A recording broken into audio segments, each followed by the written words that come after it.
now. We are live right now. Can you believe it? I can't even believe it, you guys. I've barely made it here. I made it by the skin of my teeth. Is that what they say? And why not start off the stream with a big old sneeze?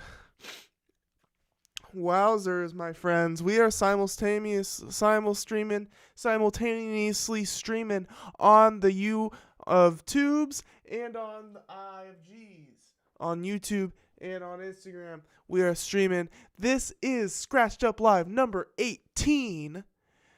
Your first stop for hip hop discussion and production, my friends. Let's give it up for Scratched Up Live number 18. Scratch Up Live number 18.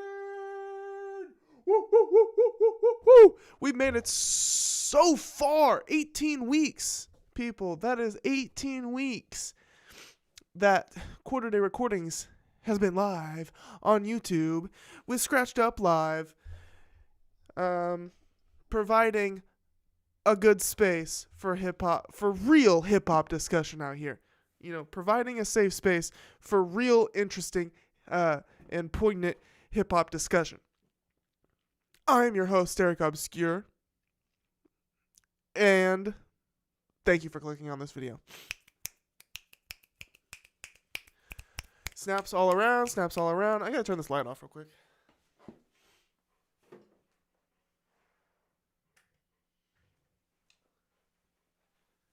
There we go, there we go. Much better. Much better.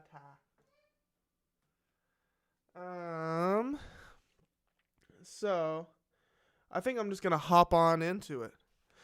I'm just gonna hop right into this shit. We got a lot to get through. We actually have a lot at the top of the show.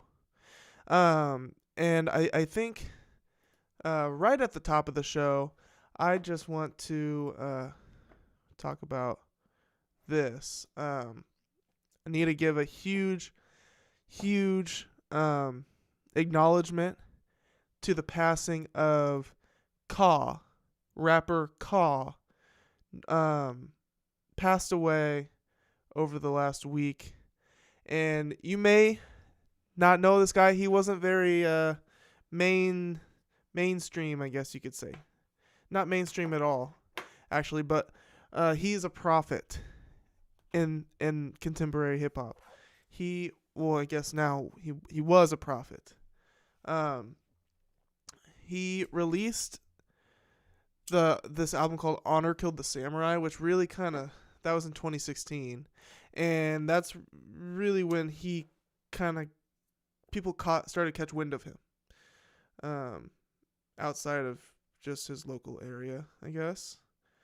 And I may have that a bit wrong, but that's when I discovered him. I'm lighting a incense. What do they call this? Palo Alto or something? Just to cleanse the vibes. I do this before I start streaming as a vibe cleanser.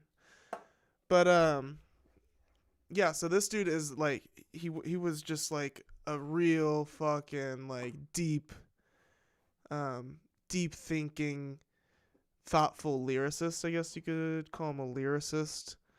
But just like super rich music. The music library file cannot be found. That's weird. And he passed away unexpectedly, at least from a fan's perspective, unexpectedly, at the age of like 52 or something. This man was a firefighter. Not only he was like a prolific hip hop artist, but that wasn't his only gig. He was like a firefighter, full-time firefighter, and he even served. What is going on?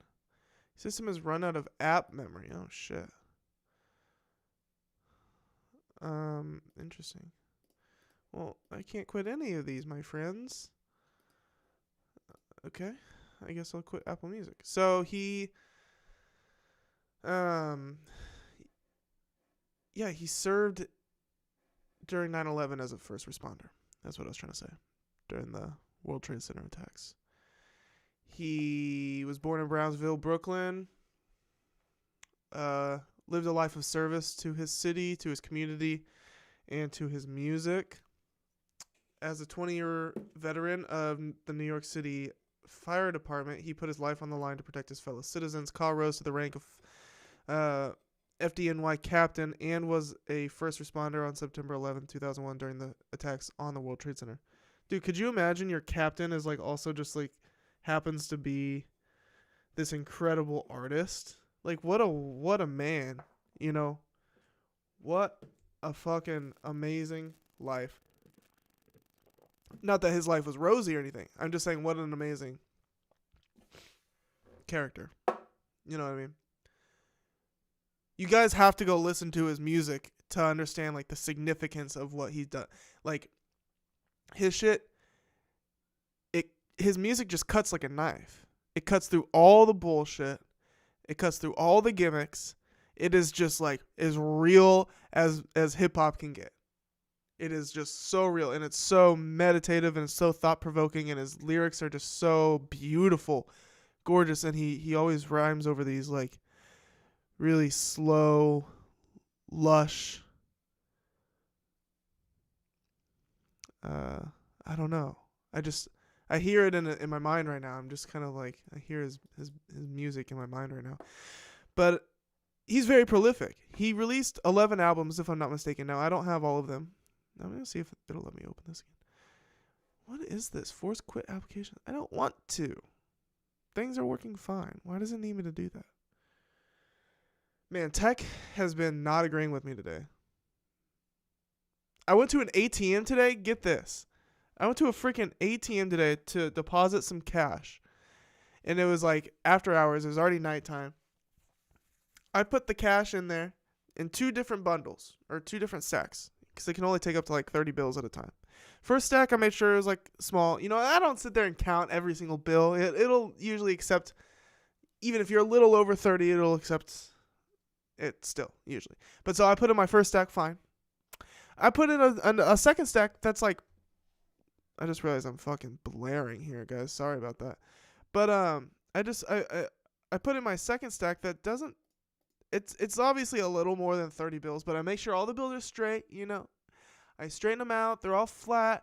Nothing's all folded up in there. I put the shit in there, and it says processing cash. It sits there and spins saying processing cash for like, I swear to God, like 5 minutes. And so like after a while, I realized like the machine's fucked up because it started repeating the same noise over and over again. Like it kept trying to do something and it wasn't able to do what it needed to. And so I was just sitting there. I was like, this is fantastic.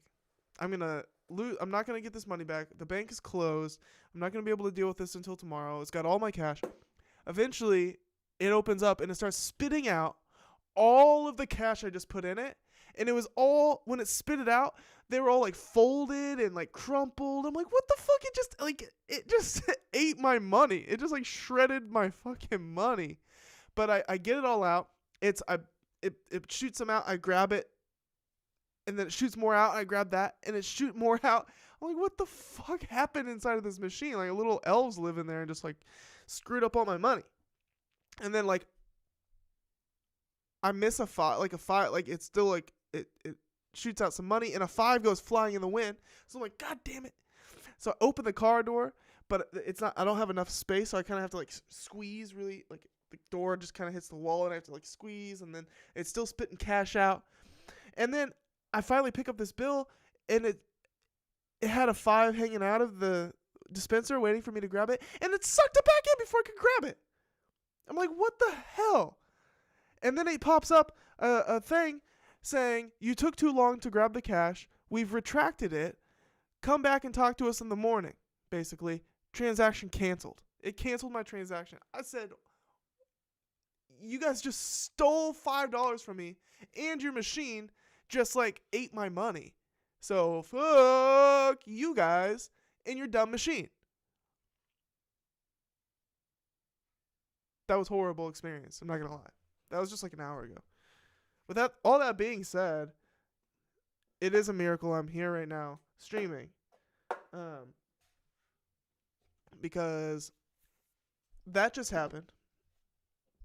And I don't feel very good.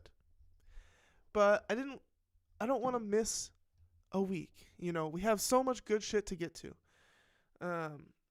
But yeah, I wanted to say rest in peace.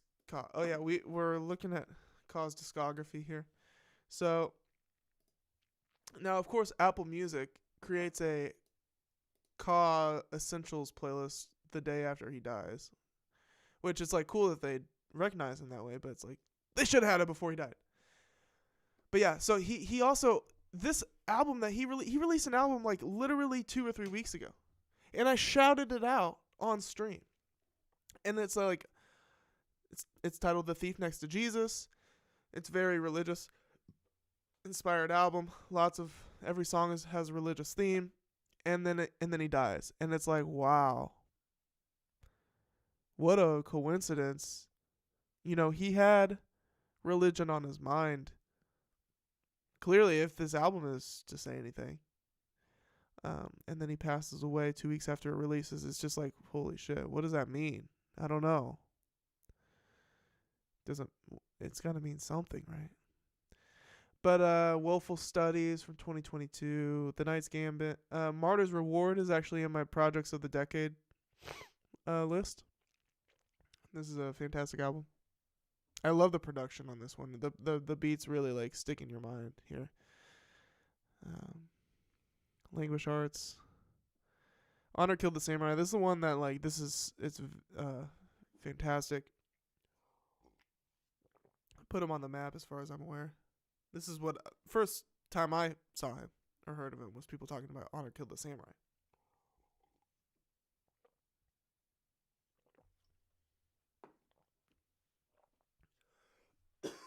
Oh yeah, and Descendants of Cain is really good too.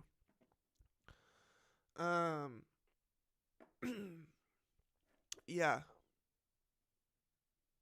Huge loss in hip hop. And I think a lot of people, I mean, clearly a lot of people do know who Ka is because look at all these people that pay their respects. But I don't think people really think, you know, it tremendous loss. Let's just say that people aren't even necessarily aware of that happened. So go listen to his discography. Do yourself a favor. And you know, kick his family some streams in this trying time for them. Let's see what some of these people said. Rock Marciano.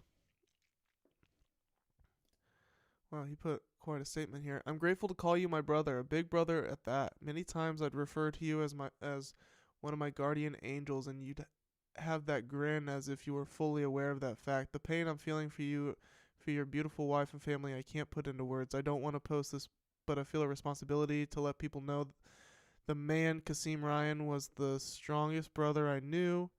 He was a giver and a big part of my development as a man myself. Wow, he was really impactful on rock. That's crazy. And you did that for so many, but that's just part of the package that comes with having Ka as a friend. I've learned so much from you and still am till this day. I want to thank you again for everything you've done for me as a person, brother. I love you, and I'm gonna miss us talking basketball and how you can make my son laugh. He really loved you too. Till we meet again, brother, the other half of Metal Clergy. Rest easy, brother. You did this living thing the best. All right, let me go address my daughter's needs real quick. I'll be right back. Hold on, guys. Hold on. I'll leave her right here. Yeah, hold on. My daughter needs me. What can I say? I'm a loving father. I gotta go help my daughter. All right, hold on.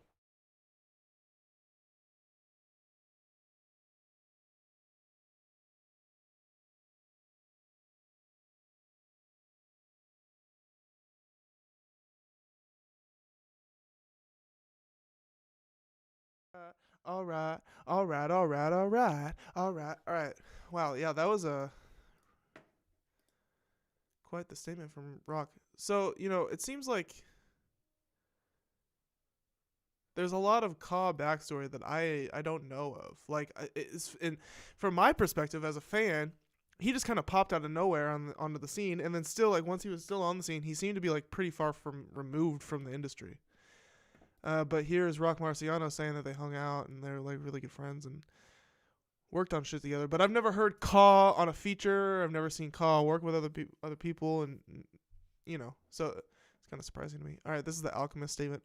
I always called him a living prophet because that's what he was to us. Me and Rock always said when Ka rapped, it was like he was delivering his words from the top of a mountain off a stone tablet, and that's so true. That's so true. It's like he's prophetic. The way his delivery was so prophetic, and his words, you're gripped, you're hooked to each word he says, and in a lot of his music, he had a real gift. Me and Rock always said when Ka rapped, it was like he was delivering his words from the top of a mountain off a stone tablet. The truest man and artist I have ever been lucky enough to cross paths with. There is so much I want to say. It was an honor to call you a friend and comrade. Thanks, Rock, for connecting us. Ka, you made all of us better. My condolences to the family. Rest easy, Kasim Ryan, a.k.a. Brownsville Ka, till we meet again. So it seems like Rock might have been Ka's connection into the industry, at least to the Alchemist. This is LP's statement. If I seem like I'm at a loss for words, it's because Ka took all the good words with him. Yep, that's a good statement. I like that. Poetic. Long live Ka. This is Nicholas Craven. Long live Ka, one of the greatest rappers and writers that ever lived.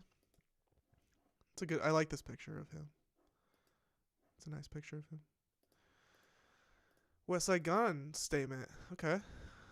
Always love and respect. Legend.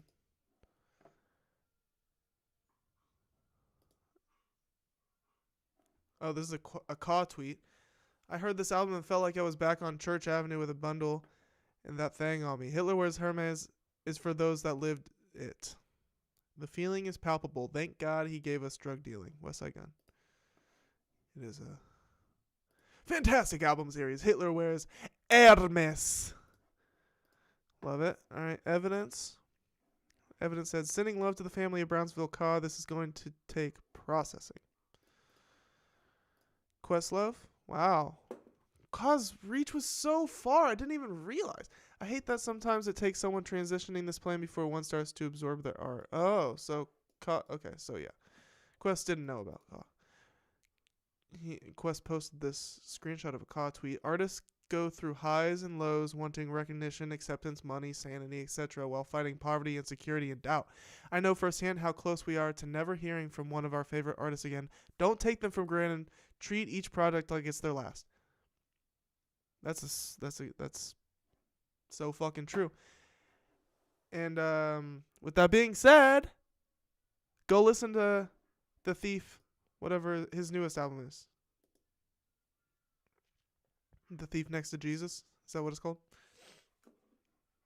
Appreciate Ka's art. We were doing that here on Quarter Day Recordings last month. We were appreciating Ka's art in real time. Because it is a good album.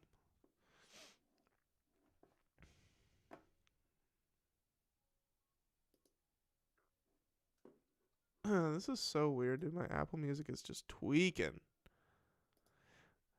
It's not a scratched up live stream if we don't have tech issues. Am I right? Am I right, my friends? We're right.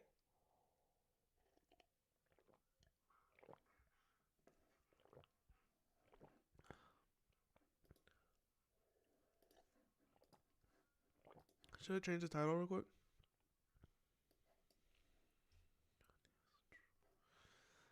I'm going to take the word allegedly.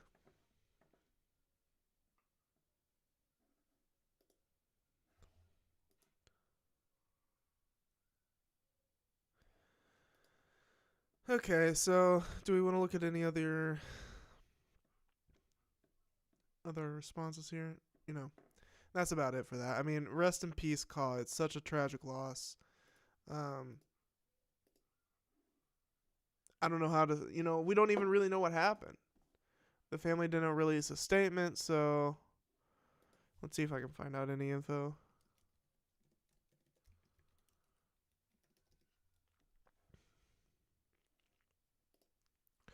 I guess we can try Wikipedia. They probably won't have anything, though.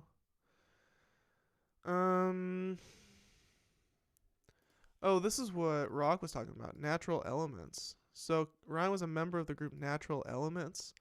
Natural Elements are an American underground hip hop group from New York, active since 1993. Holy shit. Brought together in 93 under the direction of Charlemagne, Natural Elements began as a group consisting of solo artists Mr. Voodoo, L Swift, Ka, Howie Smalls, G Blast, and The Intimidator.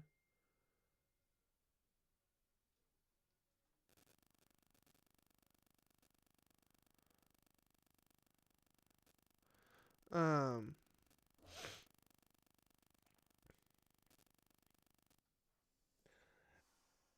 yeah, so we're gonna definitely grab some of this right now. But hold on, what's my? Jesus Christ! I need my damn password. Hell no, I don't remember my passwords. I have to write them down. I have to look for it.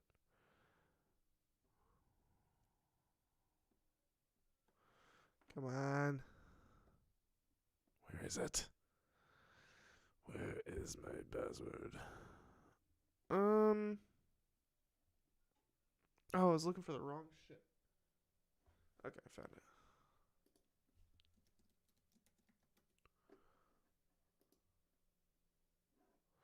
Ding dong. I think we're in. Um,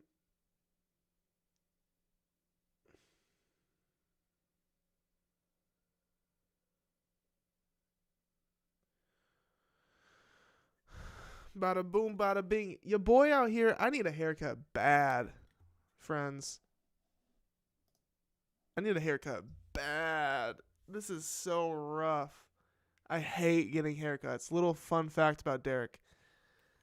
I hate sitting down at a barber and having to get my hair cut by a stranger and make small talk with a stranger. Not that I hate strangers. I'm not that antisocial, but it's such a chore. It's such a chore. Um, what was I doing? But yeah, I mean, we're gonna add some natural elements. That's what we're doing. Let's check out natural elements. Grab some of their.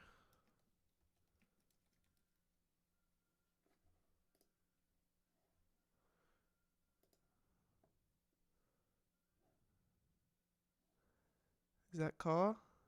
They were still releasing music. Active since '93. I don't know about this. Is Caw even down here? Why wouldn't Caw be part of this? I don't know. I was gonna add some of their music, but it doesn't look like they have much. Okay. Okay. Okay. Okay. Let's move on. Music is being uploaded to your.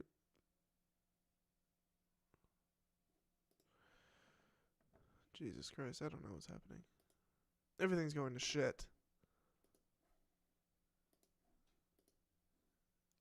Every single thing is going to shit.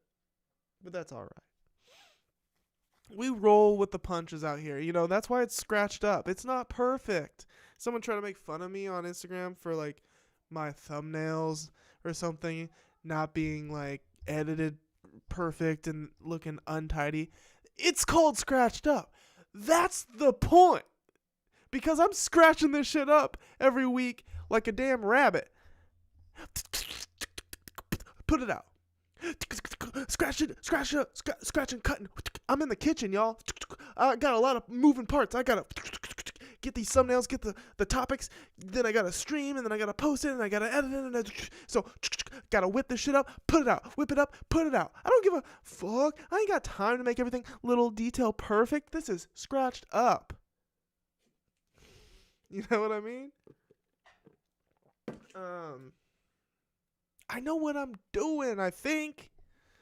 Okay. Let's look at so we got a lot of lawsuits that we're going to talk about tonight. We'll get to the Kanye. That's the big rabbit hole we're going to jump down into.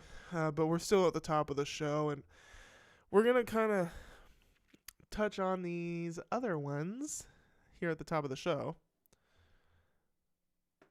these other lawsuits that popped up within the last week here in the music industry. Big ones. At least this one's big. Limp Bizkit's fraud lawsuit rattles music industry. These accusations are massive.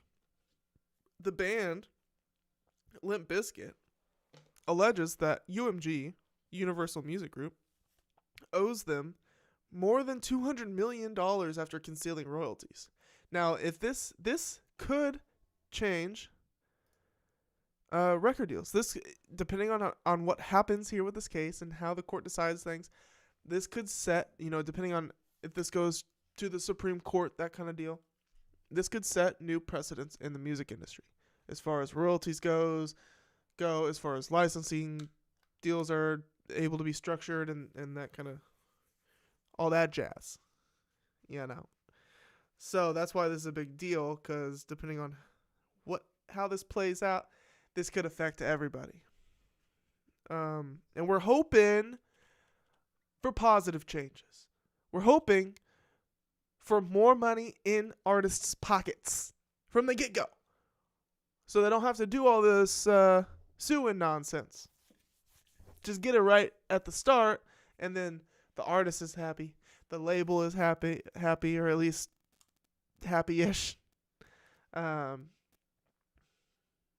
Because if the artists aren't happy, the labels have nothing.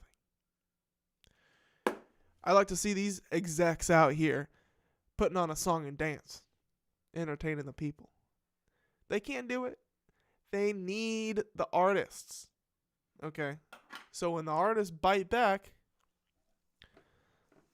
they better listen.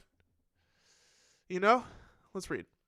One of the world's largest music companies has been accused of depriving potentially hundreds of artists and bands of their royalties by the 90s nu metal band Limp Bizkit. 3 decades after it rose to prominence, the band and its founder, Fred Durst, alleges that Universal Music Group, UMG, owes more than $200 million after fraudulently concealing royalties from the band. Yikes!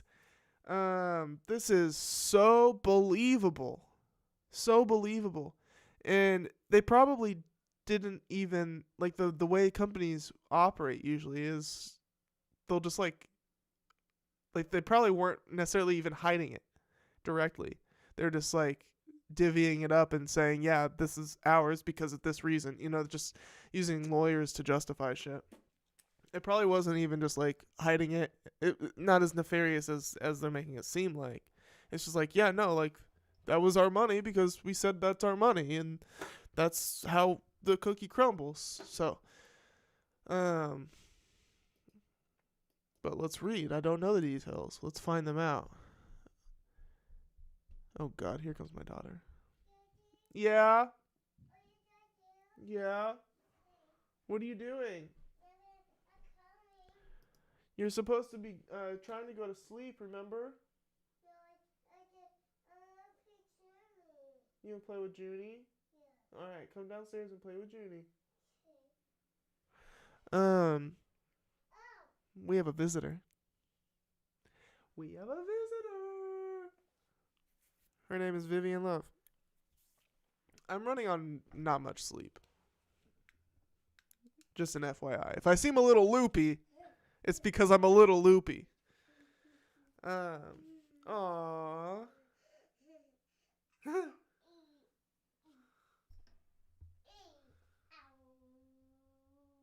Instagram has a good shot of the action of my daughter hugging the dog right now. Aww. Let's see here.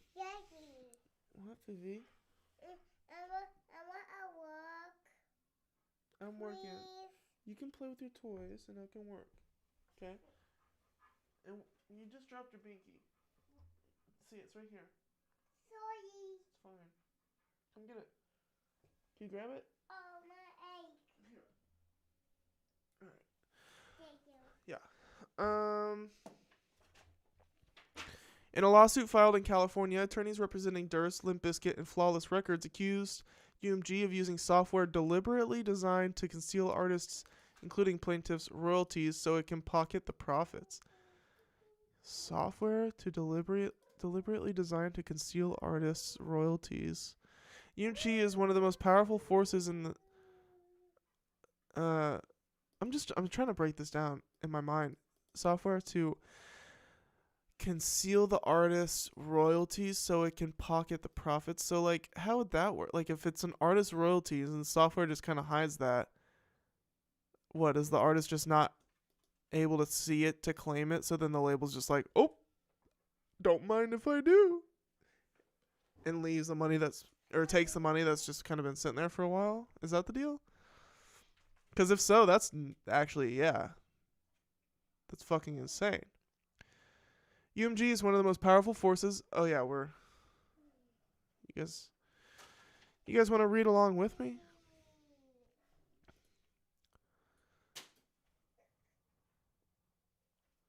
UMG is one of the most powerful forces in the global music industry, with a roster spanning from Taylor Swift and Neil Diamond to Dr. Dre and Renee Rapp. The company did not respond to multiple invitations to comment. Limp Bizkit claims it was not paid a single cent by UMG in any royalties until taking legal action, despite a tremendous resurgence in popularity in recent years. I don't know a single person listening to Limp Bizkit. I'm gonna be honest, Fred. But make your case, King. Make your case, King.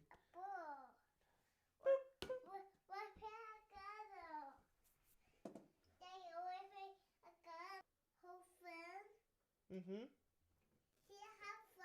Yeah, she's having fun with her friends.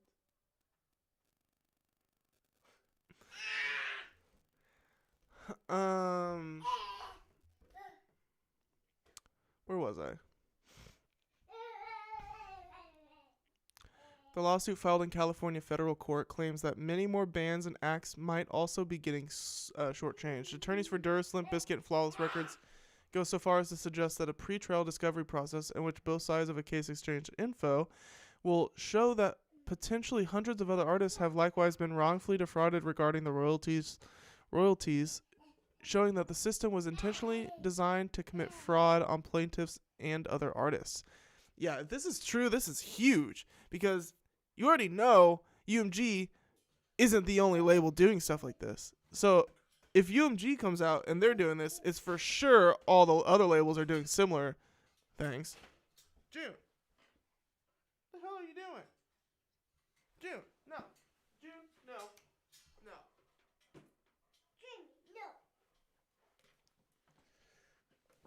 Dog was laying in the freaking cables.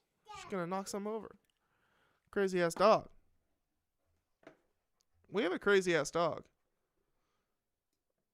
Big ass dog too. Junie, are you a big ass dog? Yes. Yes, she is. Yeah, sorry, this stream is derailing. It is derailing fast, but we out here. We're reading about Limp Bizkit's UMG lawsuit that could shake the music industry. Potentially, I mean, I think this could, every once in a while there's a lawsuit that addresses an issue in the music industry, and then it sets precedents, and the music industry is kind of changed moving forward. It's what shapes the direction of popular music and how music can get made and how artists get paid, which then results in like the quality of the music that they release in the future. Like this has lasting impacts. These types of cases can have lasting impacts on the industry, so it's very important. I hope this is proven to be true. Which would, it sucks that the companies have been taking money. If it's proven to be true, it would suck that the companies have been taking money from their artists, but I hope it is proven true so we can, cut this bullshit out of the industry. ASAP. Where was I? I lost my spot because I have ADHD brain tonight.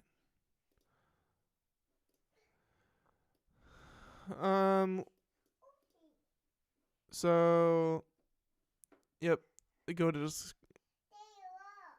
go into discovery. Wow, are you doing gymnastics? Whoa. Whoa. Wow, she's so talented. These accusations are massive, say Jay Gilbert, a music industry consultant and former executive at UMG and Warner Music Group. He is skeptical. My gut tells me that this isn't a systematic scheme to withhold royalties. It's more of an accounting issue that's blown up, Gilbert said. It sounded pretty damning and pretty heavy-handed, but in my experience, I think it's something less dramatic. This lawsuit was the nuclear option, added Mark Tavern, who previously worked at record companies including UMG and Sony Music. I think it's designed to force a settlement and make it happen quickly. It's a bit over the top, said Tavern. These are guys that are trained to, downplay this shit. I'm not saying that they're hiding any evidence or any wrongdoing. I don't think they're hiding anything, but I mean these are label execs. Of course they're, like I said, I don't know if it's as malicious as the lawsuit says it is, but these guys are far from unbiased sources to get statements on, Of course they're going to say it's a bit over the top. And I mean, they're not wrong. It could be an accounting error. But, and like what I said at the beginning of the story, it might not be as like nefarious as it seems. Like they're shuffling money into a secret door. Labels and big companies do this type of shit. They just hire the best lawyers in the universe to justify anything. They're like, yeah, this is our money. We get this cut from the pie because of this and that and this and that and this and that, this and that, this and that. Take it up with our lawyers. So I have a feeling it's just something like that. It's like years later, Limp Bizkit goes back and looks at the books or whatever, and they're like, hey, look at how much money we generated and look at how little we got.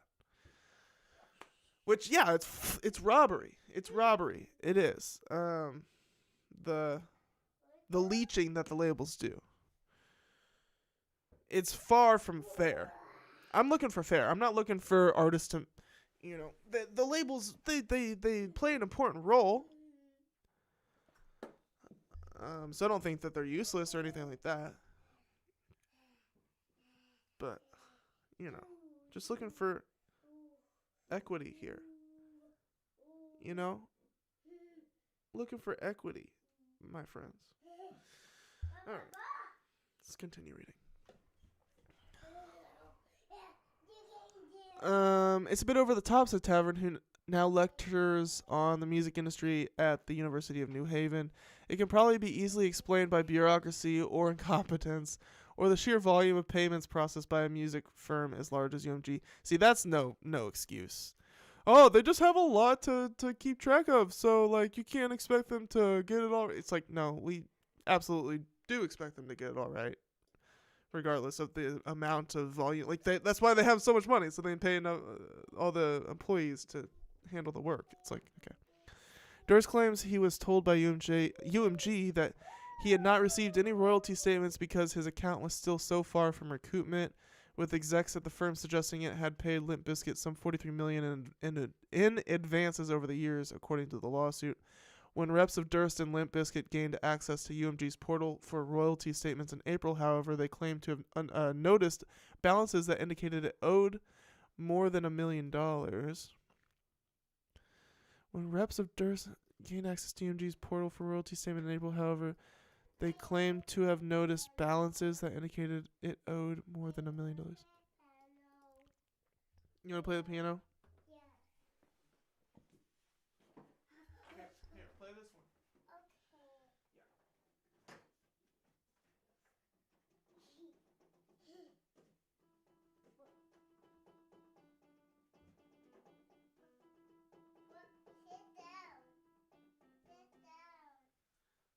You can play, baby. I'm sitting down right here, okay? In August, UMG paid just over $1 million to Limp Bizkit and $2.3 million to Flawless Records, according to the lawsuit, which says execs blamed the failure to pay sooner on an error with new software. Hold on. So the wait. They're blaming it on, like, too much work. We got too much work. You didn't get your money because of the software. I mean, this is kind of crazy. In August, UMG paid just over $1 million to Limp Bizkit and 2.3 to Flawless Records, according to the lawsuit, which says execs blamed the failure to pay sooner on an error with news. But they didn't get it until the lawsuit, right? No, the lawsuit must have just been filed. Well, I don't know. Questions over royalty payments arise all the time, according to Gilbert, but rarely explode into the open. This sort of dirty laundry is not aired commonly. He said, okay, so, dude, these label execs are just like, they're so flabbergasted and shocked that they would resort to legal matter or, resort to a lawsuit. But labels are so lawsuit happy. I mean, just like any big company. It's like, come on. Of course they're going to resort to a lawsuit. Who cares about your dirty laundry? You're a company. Oh, dirty laundry. You're a company. Yes, a public company, right? UMG is a publicly traded company. Am I wrong?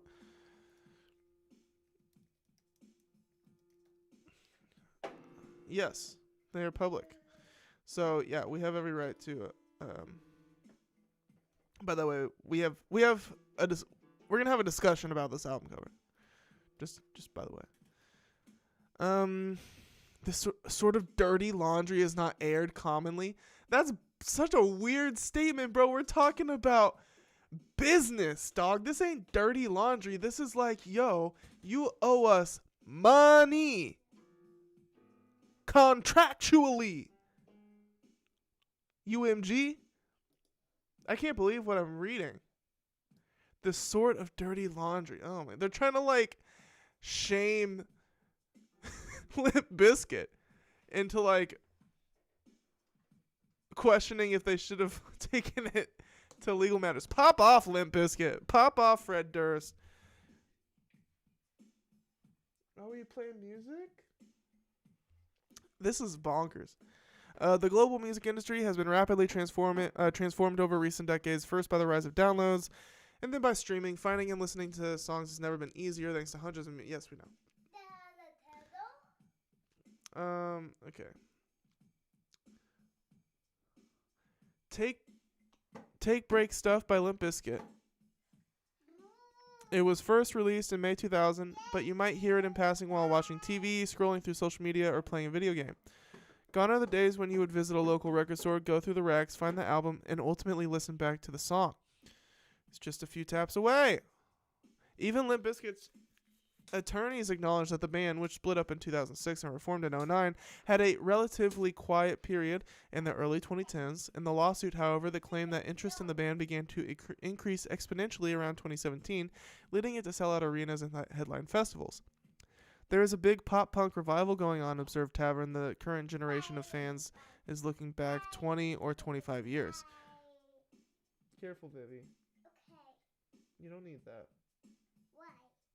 Because it's too heavy. Why? I want to put a pen on the robot. Such heritage acts and artists, as they are referred to by music industry execs, are prized by record labels. UMG sought Durst's approval to reissue Limp Bizkit's 2000 album Chocolate Starfish and the hot dog flavored water on vinyl last year, according to the lawsuit, and repeatedly asked him to get involved with an anniversary release of Significant Other, another of its albums. To Durst, it seemed like a money grab. The complaint alleges that the plaintiffs are still owed much more than they have been paid. Durst, Limp Bizkit, and Flawless Records are demanding a jury trial. Their case is already making waves. Everyone is talking about it, observed Tavern, who noted the complicated nature of calculating music royalties in the streaming era had led to widespread confusion and sometimes suspicion of the music industry's dominant firms. The way the money gets paid is totally different from now and much more convoluted, he said. You can point to 450 million streams, but that is not the same as 450 million records. It's too bad, isn't it?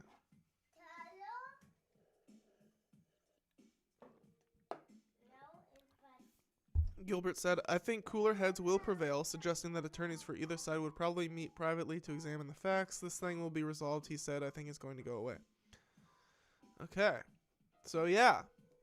We'll keep tabs on this. We will, I'll give you guys updates when updates happen. But this could be big. Potentially a big deal in the music industry. Potentially changing the way royalties are paid out. Maybe, hopefully, regulating that a little more. You know, we like regulations out here. We're a fan of regulations because people, they don't give a shit. They don't give a shit. And in America, we barely have regulations. Okay, maybe that's not true. We have a lot of regulations. But for the better. Okay? Okay. And the music industry should be no exception.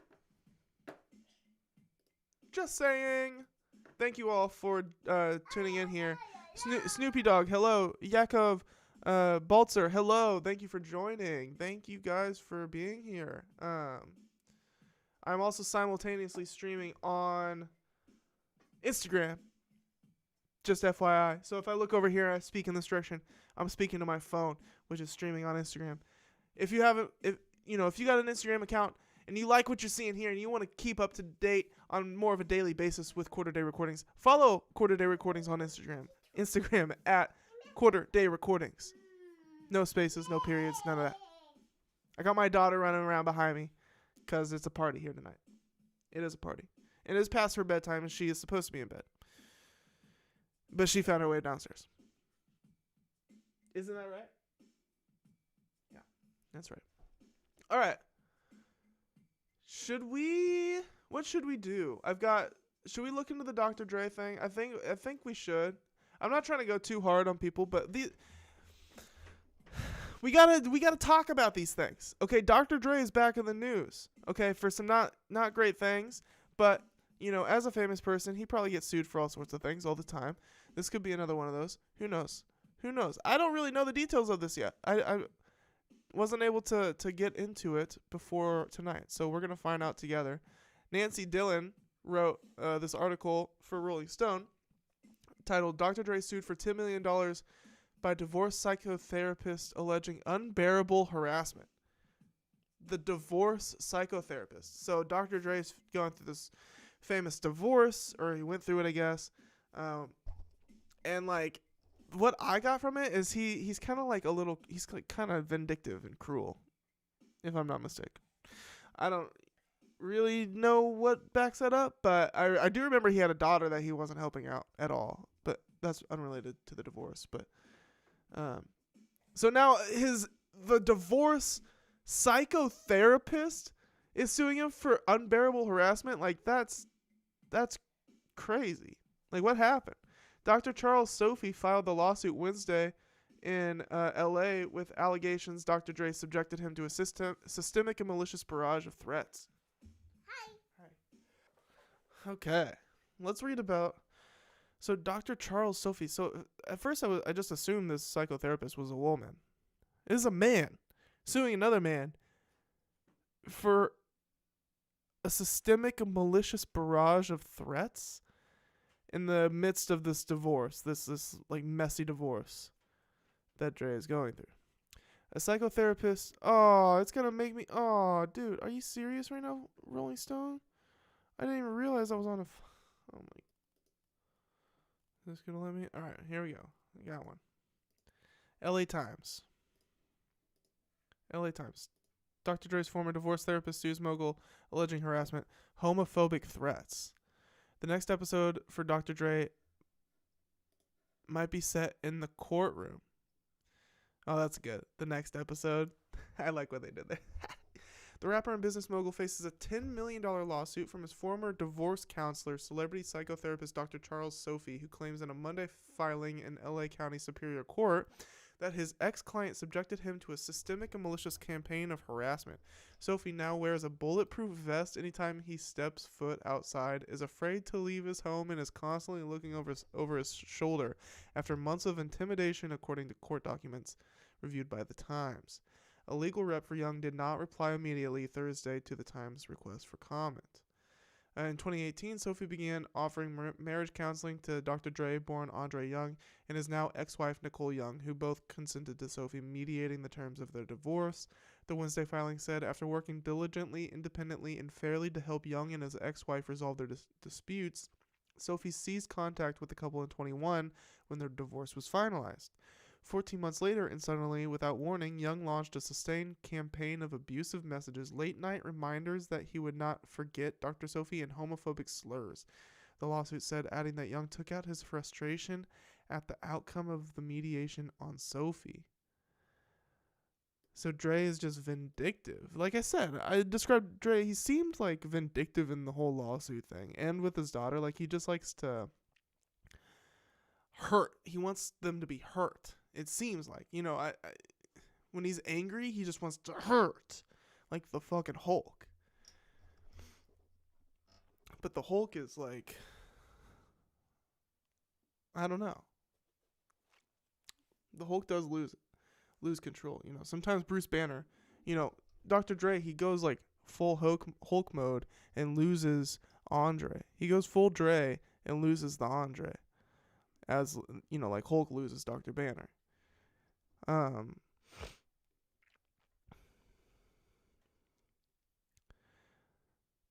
So is Dr. Dre mad that like he's not with his wife anymore and he's blaming the mediator on this?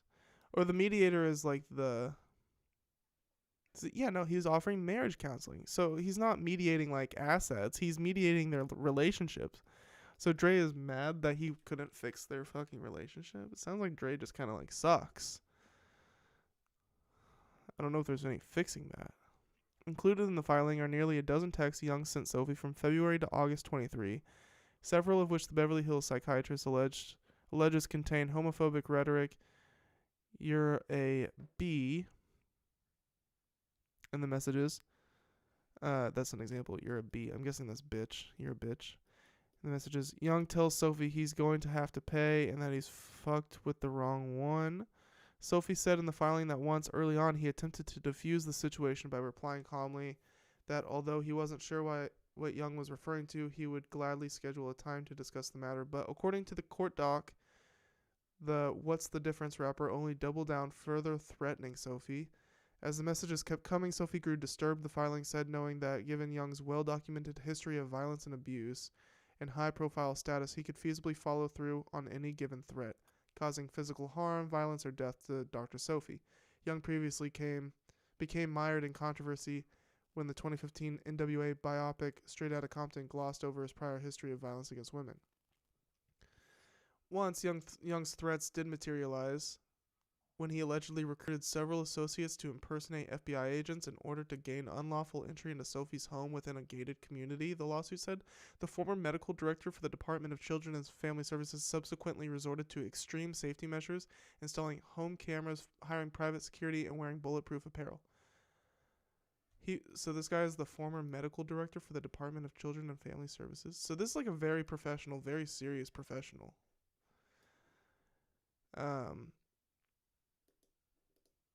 Installing home cameras, wearing bulletproof vests, and has since felt forced into litigation, the suit says. Sophie is suing Young for civil harassment and intentional infliction of emotional distress and has demanded a jury trial. He is seeking $10 million in actual and compensatory damages, as well as exemplary and punitive damages to be decided at the trial. Asking for so much money doesn't really help his case that he's like just trying to like get Dre to leave him alone. Like, what are the damages exactly? Like, compensatory, punitive damages. Damaging his fucking well-being. I don't know. This is nutso in the butzos, dude. I can't really tell what's happening. Let's see if there's any other. I mean, asking for the $10 million is kind of crazy. Oh, we got more here. The main evidence supplied by Sophie's legal team for these allegations consists of copies of texts attached to the complaint in an exhibit that Young allegedly sent over the course of 2023, including dates and times, but with third-party names redacted. For instance, on February 16, 2023, Young allegedly texted Sophie that "redacted told me something disturbing. You're going to have to pay for that." 3 more texts followed that day: "You're a bitch," "Yes, you," and "You're a piece of shit." Sophie argues in the complaint that because Young has been accused of abuse by women in the past, he reasonably believed that Young was capable of carrying out his threats and causing physical harm, violence, or death to Dr. Sophie. A battle of the doctors. A feud between the doctors, right?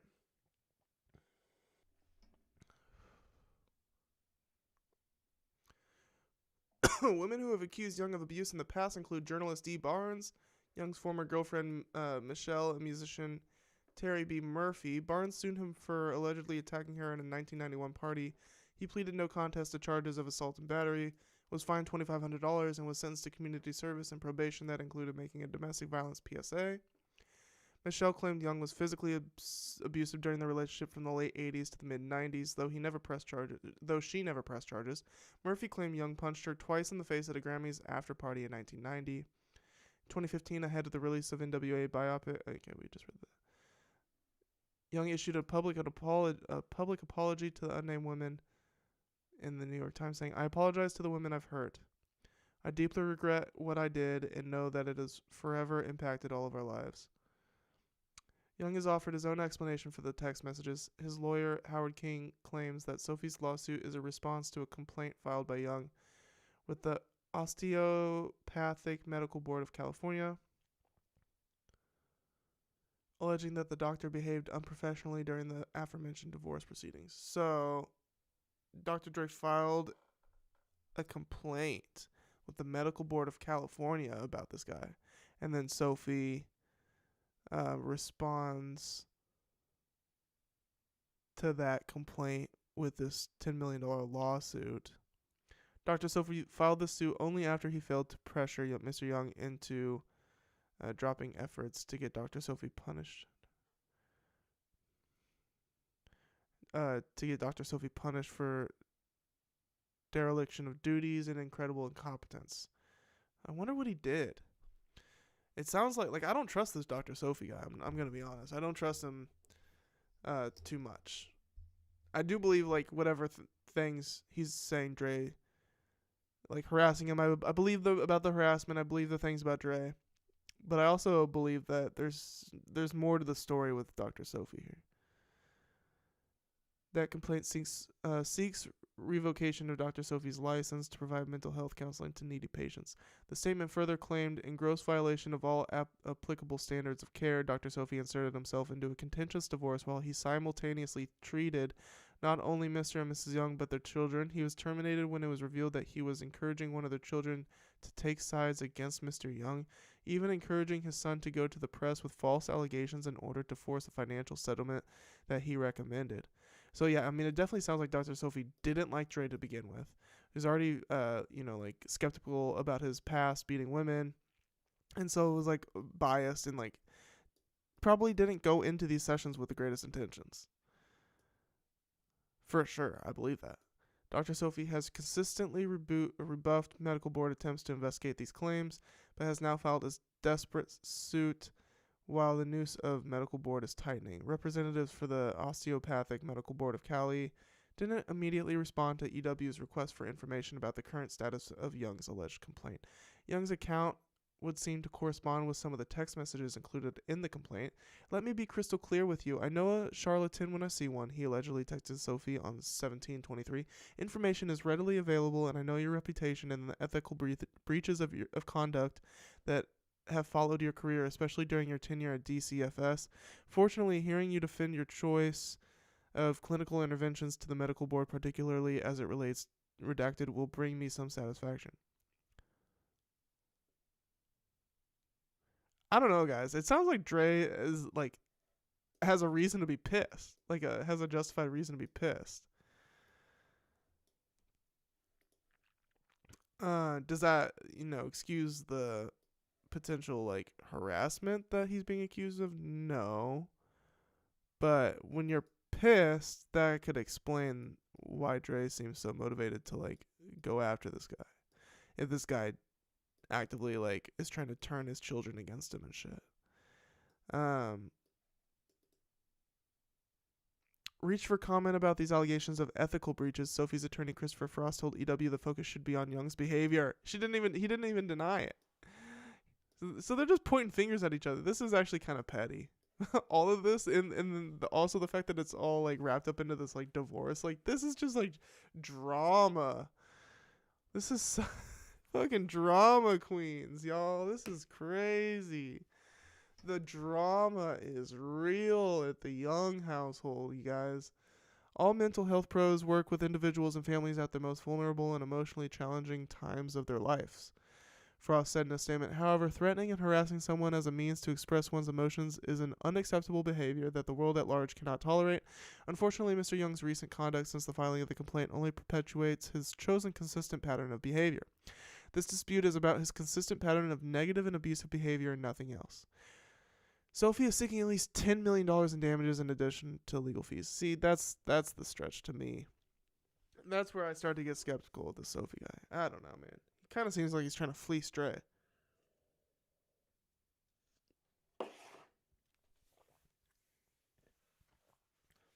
Death row represent. It's backwards, but you get it, right? Sheesh, y'all. We got Diddy, Kanye, and Dre wrapped up in fucking lawsuits. Some more serious than others. Okay. We got a bunch of new music dropping right now, but I gotta skip over that tonight. Because I do want to get to the Kanye thing. Bless you. Nick, why'd you retract your messages, bro? What happened to your messages? Why'd you retract? I'm gonna hop up out of my stream on Instagram. It was nice streaming with y'all on Instagram. I'm glad that you guys were able to join us on this journey here. Peeking in as a fly on the wall this YouTube stream, but I'm gonna peace out of here. If you want to continue watching the stream, hop on over to the YouTube channel, Quarter Day Recordings YouTube channel. The link is in the Instagram bio. Follow that link, the Scratched Up Live number 18 link, and come check us out. Join the party on YouTube. We got more stories to hit. I just gotta use my phone now, so I'm gonna get out of here and come join us on YouTube, please. I don't want to do that no more. All right, we're posted. We posted the live stream onto the Instagram. We are out here. We're hustling. We're posting on all sorts of different social medias. Hell yeah. I love this. 43 viewers have popped in here tonight. That's awesome. I love that. I do want to let's discuss this real quick. I want to hit this. So this is the cover for At Long Last ASAP. This album's been out for damn near 10 years. That's crazy. This album came out in 2015.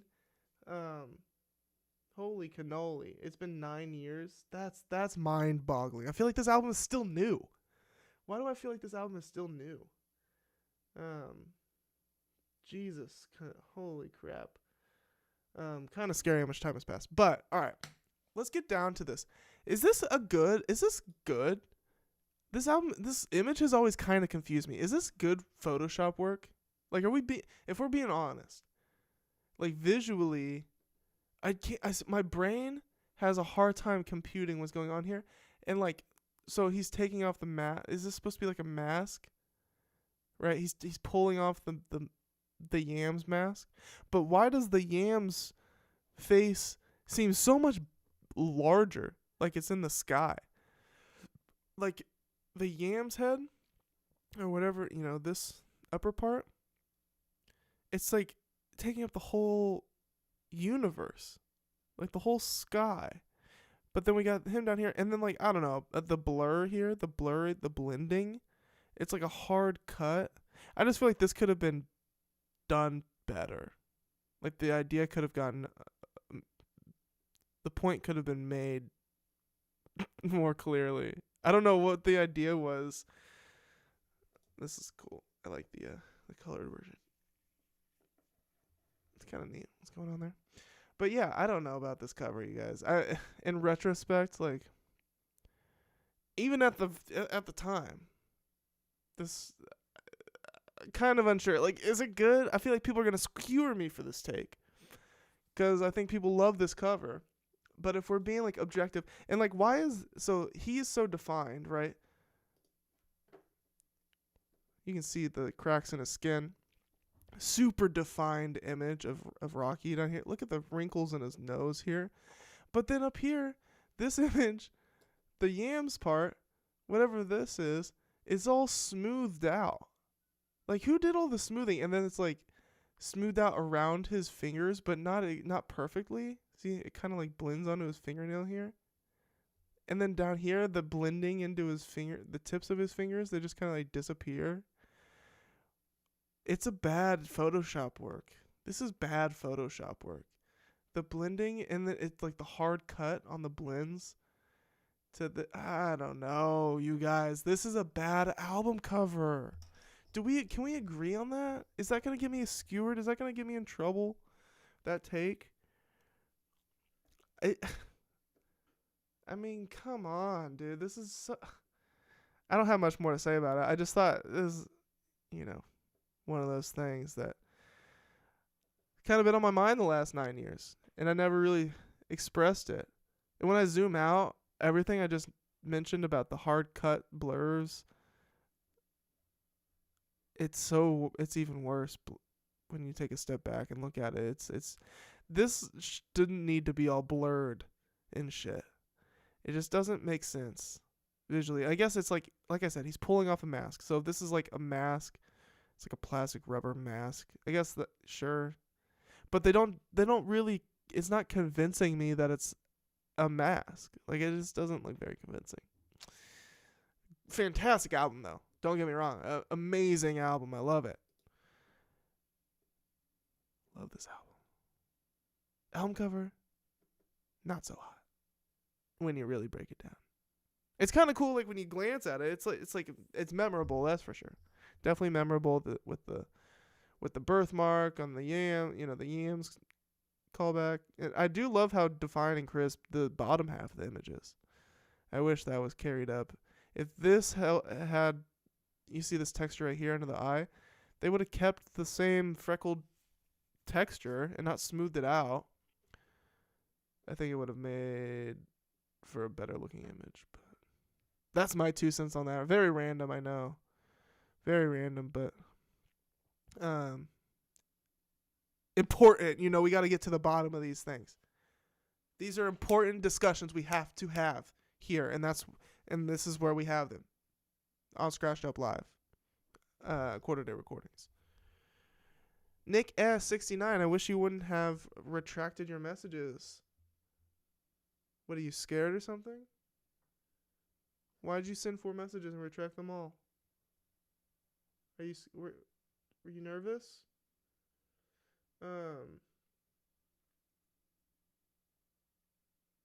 Yeah, my friends, we're out here. We're really out here. We're gonna hop into the Kanye shit finally. I'm preparing to hop into the Kanye shit. It's bad, you guys. It's real bad on the Kanye front. There's a reason I put him in with devil horns. It wasn't to be cheeky. It's because the man is a monster. Okay? Kanye is a true monster. He really is, you guys. And the more details we get about his actions, the clearer of a picture is painted of who this man really is behind closed doors. What this man has at least turned into, has evolved to become. I don't know. It's just just this really gross, seedy image is being created when you look at the accusations and the facts and his own actions and his own words. It's all piling into this mess of a life here. We got 4 articles to hit on all this.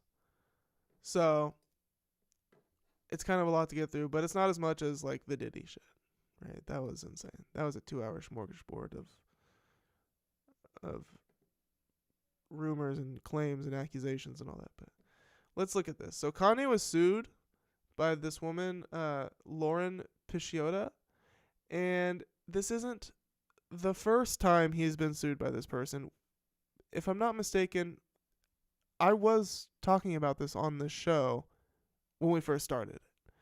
I remember reading about it. I'm pretty sure we even talked about this lady, because she sued him for some other stuff. But so let's just read. Let's just read so I don't just get a whole bunch of shit wrong. Let's just read. Kanye West faces another rape accusation after Diddy party lawsuit. Okay, so I'm already right off the bat mixed up on shit. Um, because so he was. Yeah, these claims are wild. They're really salacious, but so he was accused of being at a Diddy party and doing some crazy shit there, but then he was then also accused of rape after that. I don't know. Let's get into it. Kanye's former assistant's 88-page lawsuit details second assault attempt after alleging that he drugged and raped her while at one of Sean Diddy Combs' parties. So that's what I need to start with. Disturbing claims have been made by influencer and former OnlyFans star Lauren Pisciotta, who has already sued West once before. Okay, yes. So, dude, what is up with these links? It's not taking me. Okay. So she already sued him once before. What were those claims that he I can't remember, but I do remember he like hired her and then made her like president of Yeezy or something, or like his top assistant or something, paid her $2 million a year, and then like fired her like really quickly, but I can't remember what she claimed he did to her. But in June, the social media star alleged that he sexually harassed and stalked her while she worked for him in 2021 until 2022. So yeah, he sexually harassed and stalked her. The rapper denied the previous claims and branded them baseless while yet to file a defense. He accused Pisciotta of blackmail and extortion. In the extensive lawsuit, Pisciotta not only alleges the drugged incident at a Combs party, but also that West 47 harassed and assaulted her on other occasions too. Pisciotta, 36, claims she always refused to have sex with him, so West reportedly attempted to force himself on her a second time in a hotel. In what Pisciotta describes as the worst incident in his pattern, West allegedly banged on her door at 6 a.m. when the group were staying at the St. Regis Hotel in San Francisco in 2021. According to the lawsuit, the rapper said he needed to use her shower as his was out of order and immediately began undressing, and Pisciotta retreated to the separate bedroom. Minutes later, the water stopped running and West is said to have walked into the bedroom with nothing but a towel covering himself, which he then dropped. Ye then stepped onto the bed and stood tall, straddling himself over Pisciotta's body and looking down on her, with his butt ass naked. Like, dude, ew! What? Oh my god, man. Oh my god. What an image, dude. He stood over her while she's laying on the bed, with butt naked, straddling himself over her body and looking down on her. What? Pisciotta, in a shocked state, somewhat braced herself for what might happen next. Yeah, this quickly turns from like a funny image to like horrific and scary. He then leaned closer, bracing himself on the headboard, and attempted to forcefully thrust his naked body onto and penis into her face. In all of this tracks, you guys, this is Kanye. This is what he does. He's playing porn in the studio, in a huge studio. He's always done this shit. He is the type to do this shit. This is Yeezy.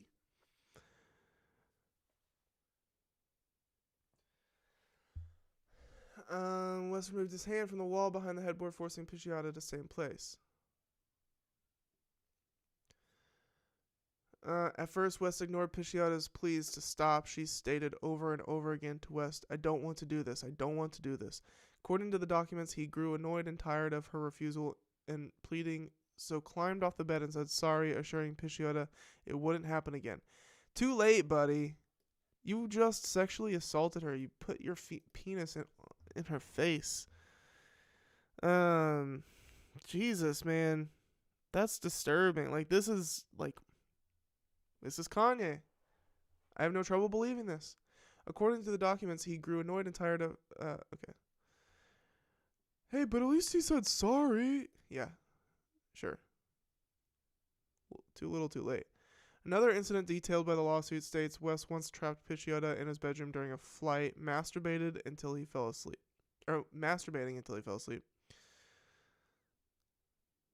Yeah, this is the same. This is bringing up conjuring reminders of the Louis C.K. incident, which is easy to brush off and move past, I guess. Like, I've even watched a couple interviews of his in the last few years and was interested in his comeback, so to speak, I guess you could say. But when you're reminded of things like this, like what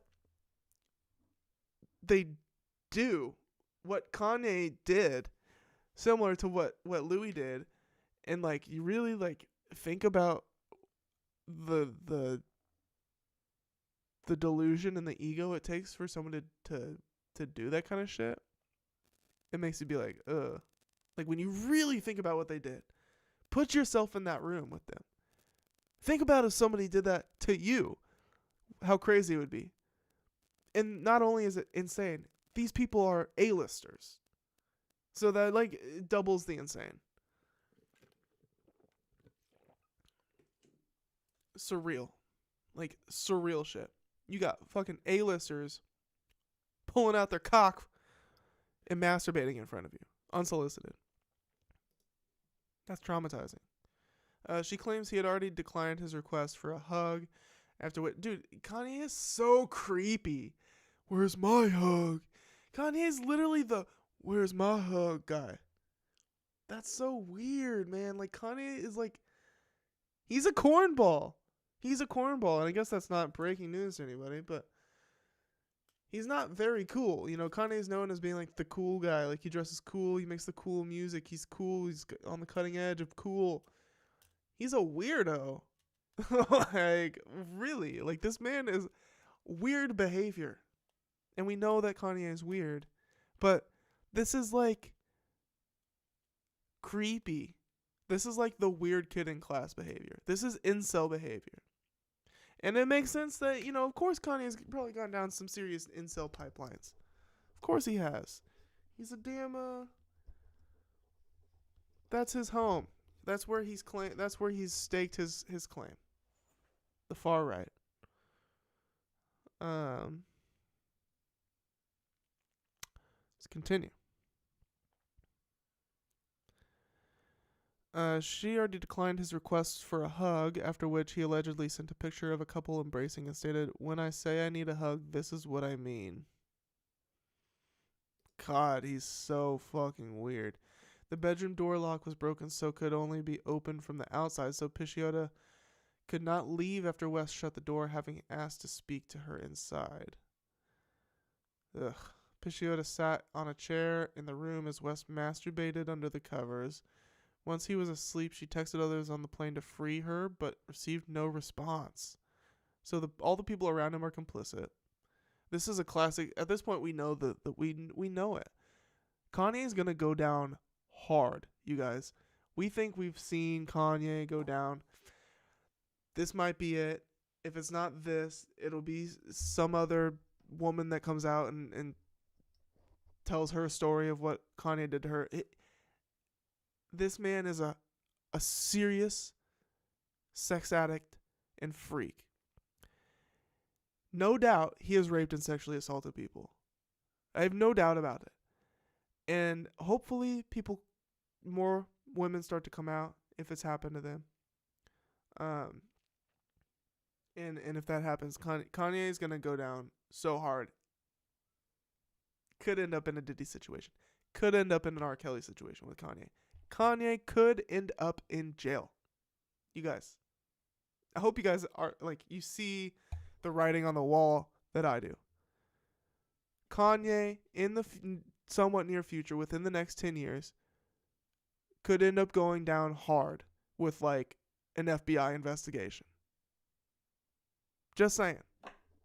Won't be surprised. And it might be he might go down with Diddy.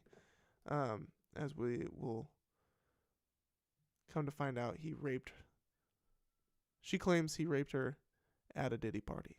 Or tried to, or sexually harassed and assaulted her alleges he drugged her at a Combs party.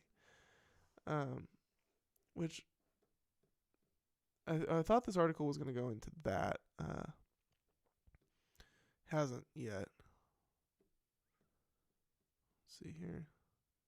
The lawsuit claims she pulled her knees up under her sweatshirt, cradled her face into her knees, and hugged her legs close to her chest and silently cried so she would not wake West. Eventually, a male colleague came on a rescue mission to open the door and allow her to leave the room. The bombshell lawsuit makes a string of unsettling accusations, including West having sick sexual obsessions and fantasizing about wanting to sleep with his target's mothers, including the family of his wife Bianca Sensori. Former Yeezy employee Pisciotta has said she first met the gold digger hitmaker when he invited her and a client to a studio session and party co-hosted by himself and Combs. Dude, Kanye and Combs were in it, dude. They were in there together. Of course, he's all into the freak offs, dude. It makes sense. It fits. Kanye would be very much into the freak offs. According to legal docs obtained by DailyMail.com, she was handed a drink by West himself, after which she started to feel disoriented before she slipped into a highly impaired state. She felt less in control of her body and speech, and that is where her memories of the night escape her, it has been claimed. The next day, Pisciotta felt ashamed and embarrassed that she couldn't recall the evening's events, while her musician client, who attended with her, refused to discuss what happened. Ugh. Pisciotta has said she only discovered the truth years later in West's final weeks as her boss, understanding why her client felt too traumatized to speak out until then. After originally believing she had been drugged by a studio assistant but managing to get home without being attacked, Pisciotta learnt the extent of the night's events from West himself. West's ex-wife, not named in the lawsuit but believed to be Kim Kardashian, who is his only former spouse, allegedly commented on him and Pisciotta having an affair in November 2022, to which Pisciotta said she wanted to contact her to set the record straight. Pisciotta believed Kardashian was under the wrong impression about their working relationship. However, she has claimed West told her she couldn't send a message to clear the air. West told her she couldn't send a message to clear the air because of what happened at the Santa Monica party. We did kind of hook up a little one time, the lawsuit claimed West told Pisciotta. West then immediately proceeded to reminisce about the time he was referring to where he hooked up with Pisciotta after she had been drugged. The lawsuit added, Pisciotta claimed West had told Kardashian they hooked up, but left out the true nature and severity of what he did to her. Wow. Had Kardashian been told the truth and known Pisciotta was in fact drugged and sexually assaulted by Kanye West, she would never have made the comment, the lawsuit states. Pisciotta allegedly told West that she did not remember anything from the party, to which he laughed in response. He is said to have told her, women love to say they don't remember, but before changing the subject. Dude. I mean, no wonder Kanye was surrounding himself with like the worst people alive during the Donda release, and everyone was scratching their heads like, why is he aligning himself with people like Marilyn Manson and DaBaby and I don't know who else, Playboy Cardi or whoever? It's because he knows he's doing the same shit, and he wants to surround himself with people that can justify it. I mean, Kanye is a sick fuck who has. It's like I almost feel bad because he went through the whole Jesus arc, and that was almost in a way maybe like a cry for help. He's fighting these demons. You know, Kanye's out here fighting these demons, and now he's given in to the demons. Kanye tried to fight the demons with his Jesus arc. He stopped cussing in his music. He was all about Jesus. He did the Sunday service. You know, that was beautiful. He went around traveling the world with a choir. That was gorgeous, dude. And at this point, he went through the divorce, and now he's out here drugging women's drinks, sexually assaulting, raping. I mean, this is the man. He was a family man. This man is ruined. He's ruined. It's so fucking sad. I miss the old Kanye, and who doesn't? There is no old and new Kanye at this point. It's just like Kanye has destroyed himself mentally. His mental state is so destroyed. He has thrown away any hope in his mind. He is just completely given in to his worst desires, his most evil desires, and it's gonna end him up in jail. I mean, God damn, dude.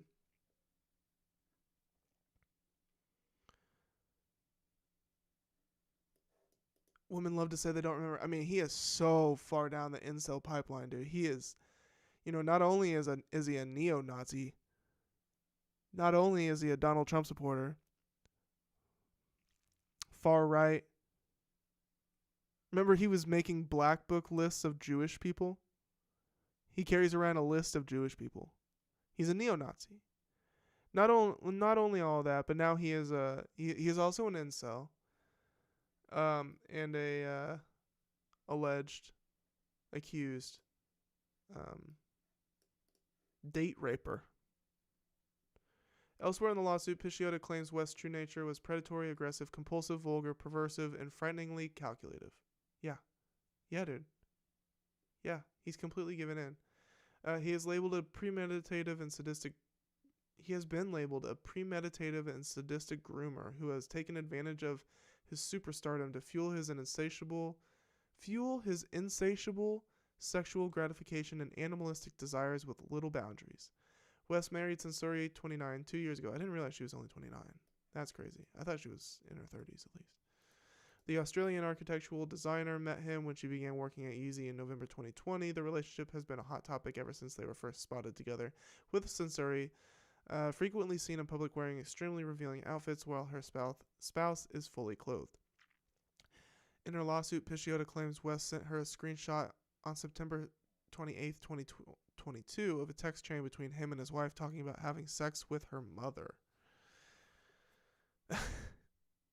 So freaky. I want to fuck your mom before she leaves, he wrote. Ugh. He asked Pisciotta, should I add I meant I want to watch me? I want you to watch me fuck your mom? West also messaged Pisciotta on September 13, 2022, asking about an A-list fashion model who he was determined to have sex with, requesting for her to work on his sunglasses campaign. Ew, dude, he's requesting people that he wants to have sex with to work closer with him on certain projects, dude. This is what he feels comfortable sharing with his assistant. Who knows the things he's doing that he's not even comfortable sharing? If this is what he is comfortable sharing. Is young A-list fashion model better for me than different A-list fashion model?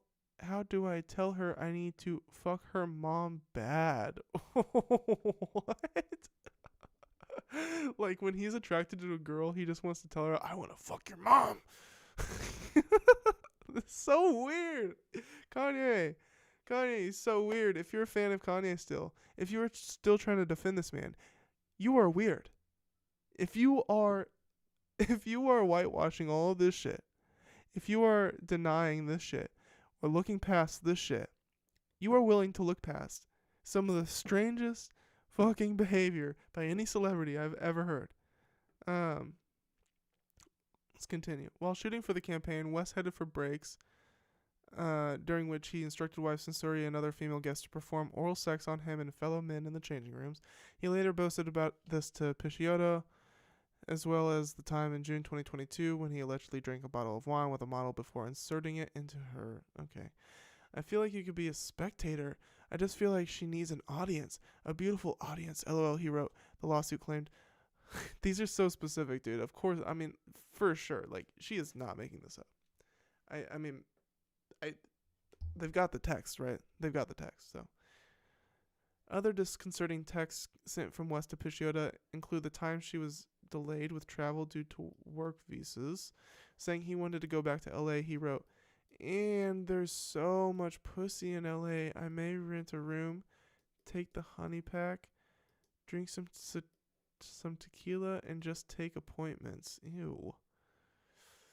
So gross. I'm a great guy and dad, but I love bad bitches and I love the fuck the shit out of bad bitches and make them fall in love too. Okay. God, he writes like a teenage boy, which is just pathetic. Pisciotta makes several other claims about West abusing his connections at high profile brands such as Adidas and Gap to get women into the U.S. on work visas so he could sleep with them. They were given obscure job titles at his companies and made to sign non disclosure agreements.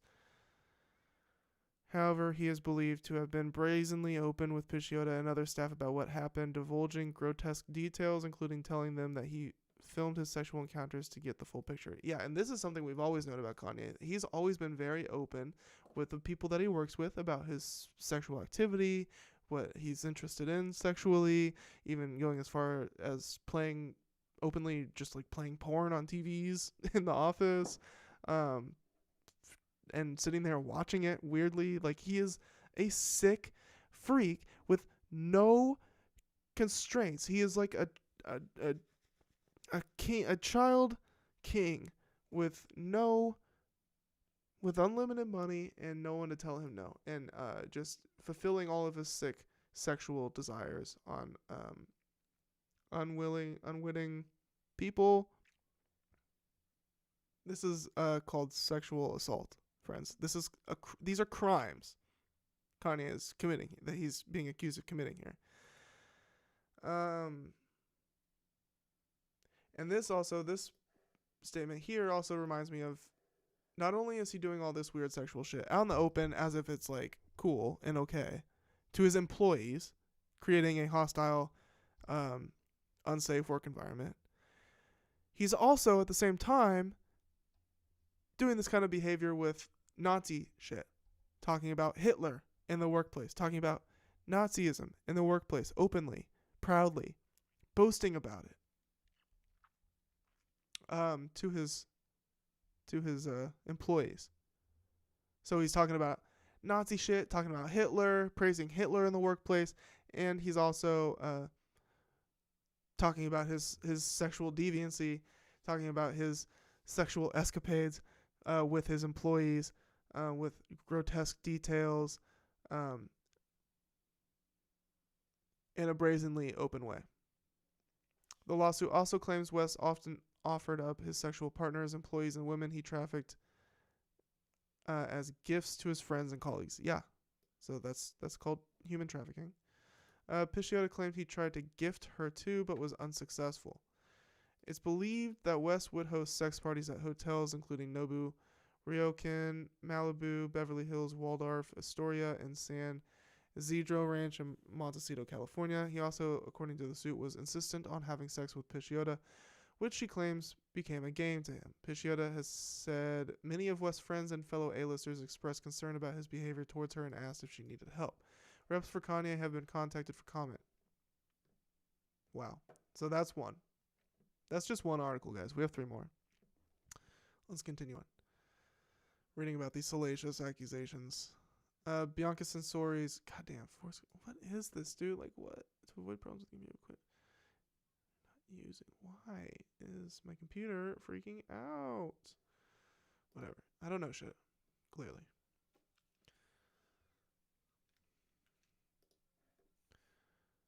Kanye West's mother-in-law has spoken out for the first time after it was alleged the rapper told his wife Bianca Sensori that he wanted to have sex with her mother Alexandra Sensori while she watched. An ex-assistant has made the shocking claims in a disturbing lawsuit, according to reports. Influencer and former OnlyFans star Lauren Pisciotta sued West, 47, earlier this year for Okay, we got that. West denied the claims, calling them baseless. According to legal docs obtained by Daily Mail, Pisciotta alleged that West drugged and raped her at one of Sean Diddy Combs' parties. Okay. When approached for comment in Melbourne on Monday by the publication, Alexandra said she wouldn't be drawn into the latest claims about her son-in-law and asked for privacy. According to the Daily Mail, West allegedly sent Pisciotta a screenshot on September 28, 2022 of a text conversation. In it, he is accused of writing to Sensori, "I want to fuck your mom." I want to fuck your mom. Before she leaves. As per the suit, he asked Pisciotta, "Should I add, I want you to watch me fuck your mom?" So weird, dude. Like asking another woman about the sex you should send to your wife. Like, come on, dude. Just pathetic. Pisciotta claims Sensori replied to the text as way a way insisted upon and required by West for her and others to keep their jobs and visas. So yeah, she's there on a visa, so Kanye has control over the people that he brings on visas to work for him. It's just an extra layer of control. Australian architectural designer Sensori met West when she began working at Yeezy in November 2020. This is what she wrote. She's Sensori's mother, Alexandra, married. I'm going to fuck someone this weekend and tell you. This is what she wrote. She's married. I'm going to fuck someone this weekend and tell you the next time you're inside me. What? The lawsuit claims West told Pisciotta, talking about replies Sensori allegedly sent.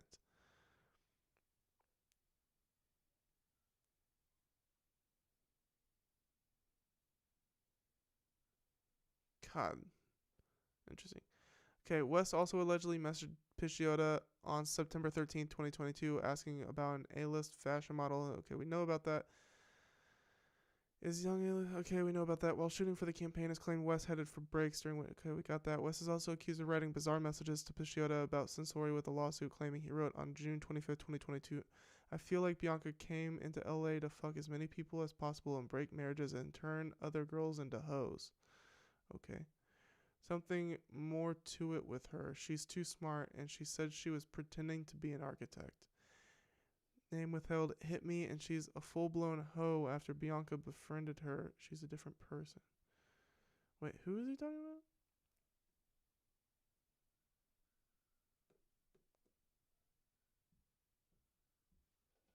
Oh, okay, I see. Yeezy employee fell in.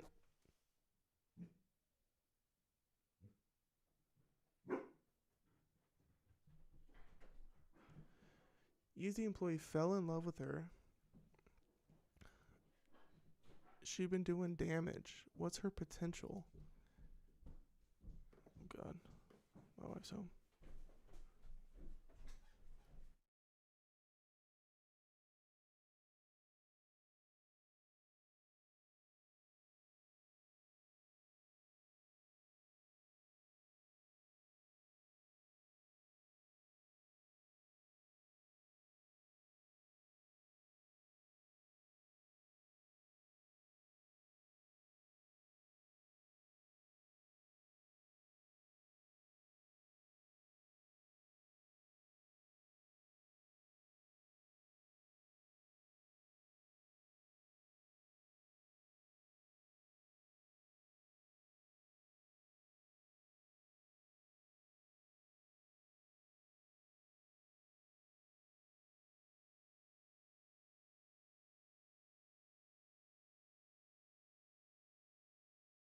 Oh, we're so back.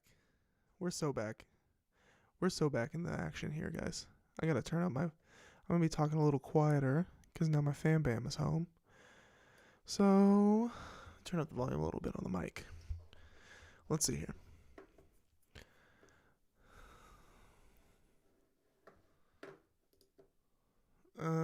Yeezy employee fell in love with her. She's been doing damage. What's her potential? She was really inappropriate at the Adidas office. Her moves are too obvious. West and Sensori's relationship has been in the headlines since they were first spotted together, with the Australian model frequently seen in public wearing extremely revealing outfits while her spouse is fully clothed. The allegations from the bombshell lawsuit come after they shut down rumors that they'd split, putting on an amorous display in Tokyo.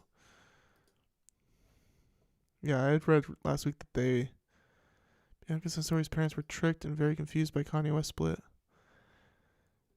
Bianca Sensori, yeah, last week I read that they were like reportedly splitting and that Kanye was talking about moving to Tokyo. But Bianca's parents were tricked by her alleged breakup with Kanye, as it's reported they were shocked by the news reports. Reports earlier this week suggested the couple, who married in 23, had hit a rough patch and had quietly gone their separate ways. Dude, this is so annoying. Why won't it? I guess I just quit my notes. Just quit my notes. Um, Insiders told TMZ that the pair had been telling those in their circle that they split up a few weeks ago, but the couple effectively squashed rumors they are heading for divorce as they put in an amorous display in Tokyo. God. Although the rumors were only rife for a day, the news shocked fans and apparently even surprised Bianca's parents, who felt tricked. I don't know what to do with this, guys. If you guys know how to fix this issue, force quit. It's saying my system has run out of application memory, but like, no, it hasn't. So I don't know what's going on here. It's very annoying. They can't understand what is happening and feel that she is being controlled.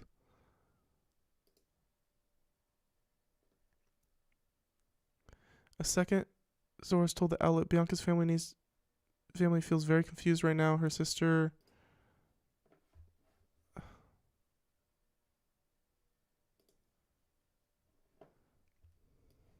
just hide this. There we go. Here, just put it down here. Just live down there. Open back up my... Okay. Now it's gone. But it won't come back. Stupid ass pop-up. Stupid pop-up. It's so stupid. Stupid pop-up. Let's continue. The only one watching you is a Kanye fan. Like, I do anything for Ye. Why would you claim Kanye is a bad person? Have you ever met him? Okay, Amber Blaze, you need to calm down a little bit. Watch the stream. Watch watch what I'm reading. Just go back and rewind a little bit, my friend, Amber Blaze, and you'll see why Kanye is a bad person. Okay, I'm laying it all out here for you right now. Painting this picture, and trust me, dude, I was the biggest Kanye fan in the world. I've seen Kanye multiple times. Saw him on the street, actually. It's kind of cool. Random story. Won't go into it right now, but my life revolved around Kanye. Kanye drops. I have become emotional over Kanye's music.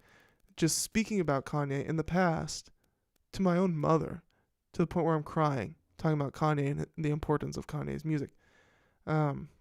Yeah, no, I was with Kanye up until he basically came out as a neo-Nazi. At which point my eyes were open to I mean, it's all written out here. It's clear as day here, my friend. Have you ever met him? Actually, it's funny you say that because, like I said, I didn't shake his hand or anything, but I was in New York City in 2014, saw some paparazzi standing outside a building. I was walking around with my mom, and we were in Soho, and we tried to ask the paparazzi who they were waiting for, but they wouldn't tell us. So we stood outside waiting around with the paparazzi for 45 minutes, and guess who walks out of the damn building? Kanye, Kim, and a stroller with assumedly Northwest in it. She was like a couple of years old at the time, or like a newborn. It was 2014. You do the math. So I haven't met him, but I've been there. Trust me, buddy. Kanye's not a good guy. Okay. Bianca's family feels very confused right now. Her sister just spent time with her in LA, and she saw firsthand how dysfunctional Bianca's marriage is. When she went back home, she told everyone that she couldn't take it anymore. Then suddenly she is back in Japan and living up on Kanye. The source also emphasized the alleged concern her family have for her. Her story keeps changing and no one knows what will come next. If Kanye can have so much control over her that she is being dishonest with her family and friends, it is scary. This isn't the first time that it has been reported that Bianca's parents have been concerned about their daughter. In February 24, it was reported that her parents were distressed after seeing her naked in a raincoat with Kanye. Her family and friends are mortified because it just keeps getting worse and worse, a source told Mail Online at the time. Bianca clearly doesn't realize that what she wore isn't only disgusting and setting a bad example, but she is also potentially breaking the law. Okay, so that's about her parents. Is this one? I think we got through this article, right? Let's continue on here. Wildest Kanye West kink allegations, cuckolding orgies, obsession with hookers, erection honey, and hiring adult star with biggest penis in porn as Xmas present for wife. So these are salacious. Kanye has been accused of having some wild kinks as the bombshell lawsuits continue. RadarOnline.com can reveal details about the rapper's alleged secret, including cuckold claims and erection honey. I don't even know what that is, and I don't think I want to. In a tweet that recently went viral, host of the Pillow Talk podcast, Ryan Poundhall, claimed that Kanye would request women featured on his show. That checks out with what Bianca described in her lawsuit about like requesting women. Poundhall claimed, "I sent him 5 girls, I'm happy to say." Ugh. Who is Pillow Talk? Ugh. I don't know. That's creepy. Sex trafficked him 5 girls. That's awesome. He added, "I didn't sign an NDA. I can say it. I never got a thank you. I never even got to talk to Kanye. I never even spoke to Kanye." The host explained that despite not receiving a thank you, he considered it cool that the rapper seemed to be tuning into his show. You're a freak, dude. I don't know who you are, but weird. Poundhall continued to reveal secrets about the couple, one being about a Christmas gift West allegedly got for his wife. The host claimed that the rapper got his wife an adult film star who is known for his penis size named Dread for Christmas. After Poundhall made the shocking claims, and this is we heard this about Kanye earlier this year, I'm pretty sure. The whole like he wants to watch her get screwed by another man. Like I think it might have been the Pisciota lawsuit from the summer where she claimed that for the first time. After Poundhall made the shocking claims regarding the gift, podcast guest Sky Bree claimed that West messaged her asking to see videos of her getting effed by the biggest D you've ever taken. Let me see that, Sky Bree. You gotta release that message. If it's true, you gotta send the screenshot out. Please, I'm begging you. Sky Bree, please release those screenshots. Poundhall added that he believes the couple is into the craziest, kinkiest shit. In June, couples therapy star Dr. Jin Mann claimed that West was showing signs of being a cuckold after the rapper's alleged texts were revealed in the lawsuit filed against him by former assistant Lauren Pisciota. I love how this is like showing signs of being a cuckold as if it's like I don't know, as if it's some sort of disease. According to her lawsuit, the Flashing Lights rapper texted Pisciota, "See, my problem is I be wanting to F, but then after I F, I want a girl to tell me how hard they've been F'd while I'm F'ing them. Then I want her to cheat on me." Like, what? God, these people are just living in like the weirdest, like, reptile brained reality of all time. It's like, is this what happens? You become so famous, you get so much money, you have everything at the tip of your fingers that nothing cuts it anymore. Nothing cuts it. They can't feel anything without becoming degenerate freaks because they've felt everything. It's kind of sad, actually, but you know, it wouldn't get to this point without some true evil in their bones. Dr. Jen stated in an interview that if West allegedly did send those texts, it was so inappropriate and a violation of trust. According to the lawsuit, Pisciota claimed that she was tasked with helping find women to bring into West and Sensori's bed, and that the couple allegedly engaged in a 5-person orgy. Okay, whatever. The lawsuit claimed in August 2022 at the Yeezy Gap office, Kanye, aka Ye, required plaintiff to remove her cardigan while she was in the office because he said it was covering too much. Later that evening at the office, Kanye asked Bianca Sensori and other female guests to perform oral sex on him and his male guests in the office changing room. So yeah, this is stuff we read earlier.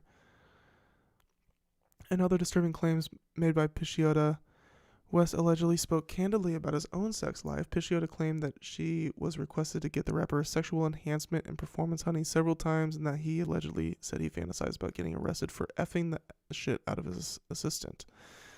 Getting arrested? So he's just bragging about wanting to rape her. Why else would you get arrested for? Yeah. According to TMZ sources, West and Sensori have been allegedly telling close friends they parted, which we now know they've kind of gone back on. Okay. Right. Moving on. Bianca Sensori was Kanye West's orgy coordinator, according to shocking new claims. So now we're getting into the weeds here.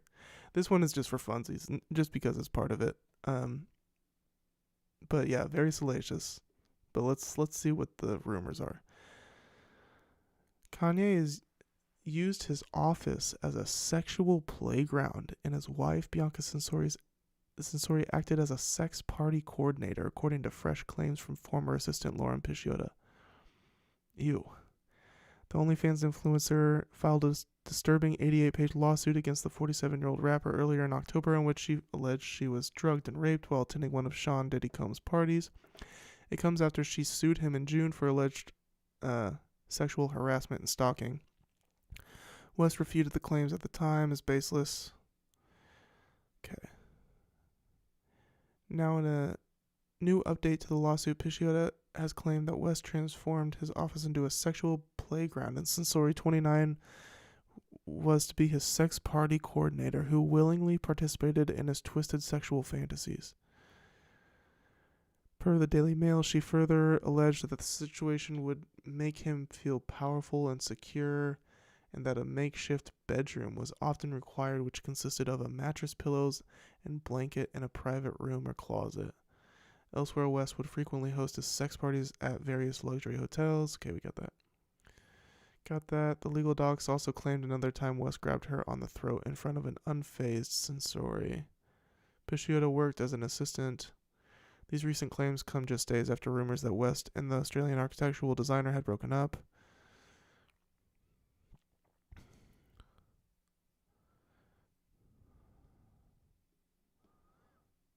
The former Yeezy employee's claims about her alleged rape at Combs' parties are also detailed in the lawsuit. Combs is currently in jail after he was arrested on sex trafficking, racketeering, and transportation last month. He has also been hit with accusations of sexual assault and rape by 6 people, which he has denied.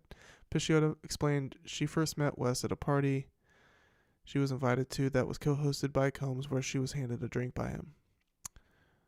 Damn, that's crazy. The first time they met, she claims that he spiked her drink. She suffered memory loss from the night after this point, which made her feel ashamed and embarrassed. We know about this.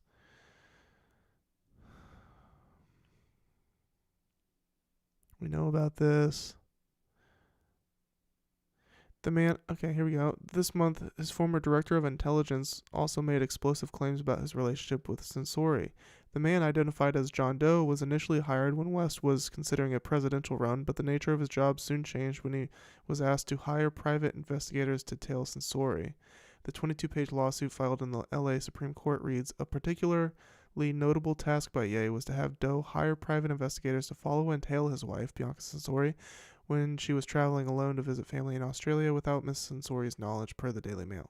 So yeah, he's like a paranoid freak, who also like wants her to do shit, but then he like acts like he's like open and cool, and wants her to do all this like extramarital sex, and then at the same time he's like paranoid about it and hiring investigators. Like he's mentally insane, which is not news to anybody, but it goes deep, you guys. His insanity goes deep, and it is getting to a point where he is just acting out his most depraved fantasies.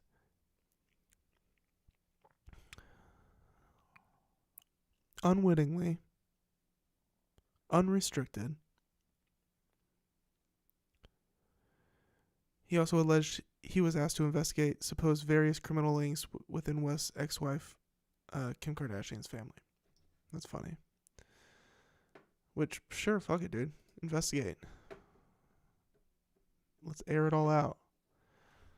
Alright. So that's the Kanye news, you guys. It's explosive.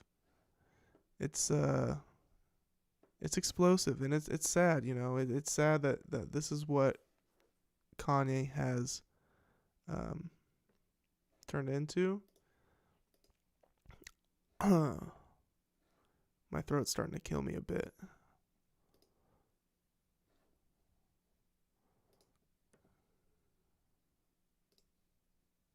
How long have I been going? Been going 2 hours. That's a pretty good stream.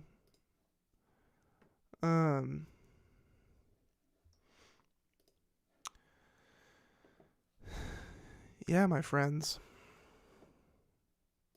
Should we take a peek at the new music drops while we're here? Let's do that before we hop up out of here. See if we can check out some new music that dropped. See what kind of goodies we got. Head over to the Reddit. Oh shit. New Yeet album. Oh shnikes, dude. Oh my god. This is huge. Oh yeah, also Tyler the Creator announced his album, Chromacopia, with an epic song to announce it with. So that's really exciting. Dude, Lifestyle by Yeet. Yeet has one of the best hip-hop albums to come out this year so far, in my opinion. It's an album that I keep coming back to, whatever it's called.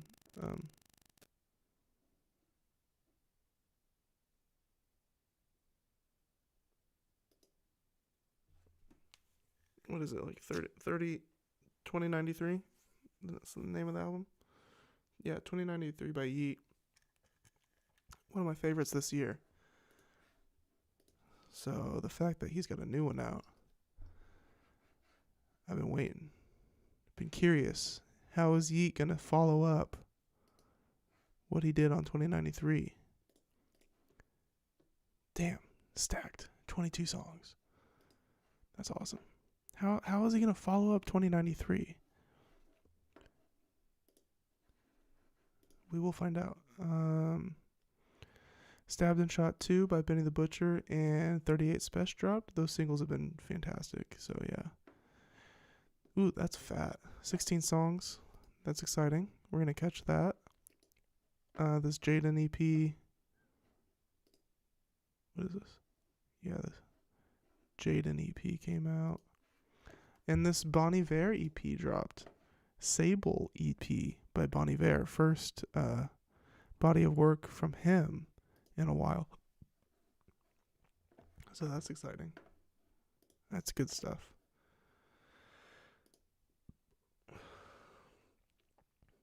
Kind of light on albums. Sonny Jim and Giallo Point. Should I get that? Sure, because we're kind of light this week, so we'll catch the Sonny Jim. The Sonny Jim collab album. No Visible Means of Income 3. We'll grab it. The last one of these came out in 2022. Should I just grab them all three? Grab all three of them? Why not? Why not? I love a good trilogy. So we'll grab all three of those. No Visible Means of Income.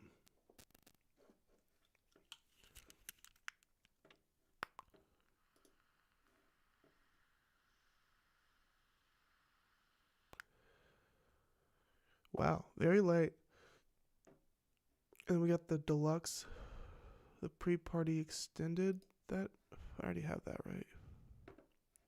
Pre-party extended EP. We got that. Danny Brown Quarenta Deluxe. Oh shit. Okay. So we got the deluxe Quarenta. Do we have a new album cover to come with the deluxe? Yes, we do. Cool.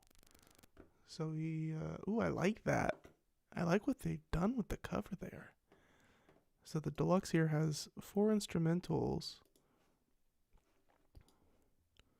And there was 11 tracks in the original. Bass Jam was the last. So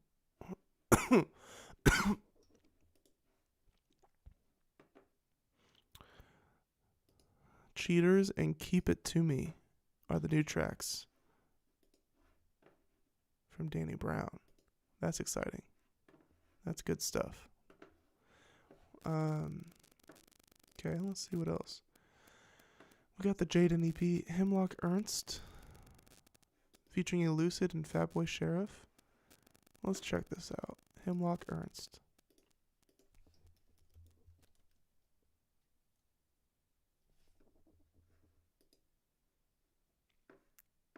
Studying Absence. Yeah, I have this. Oh yeah, he made a project with Kenny Sakal. Yeah, so we're gonna check that. Tisa Korean album. Oh, these are EPs. Should I get the RXK Missionary Man? Yes.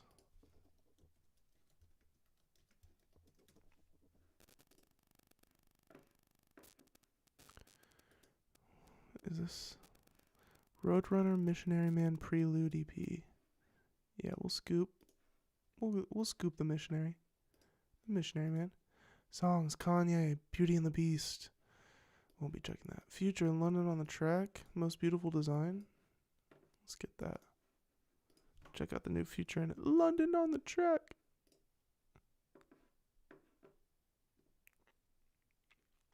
Man, Future's just been pumping music out like crazy this year. Vita, Smino, and Justin Timberlake. What the hell? Smino and Justin Timberlake collab? That's kind of wild.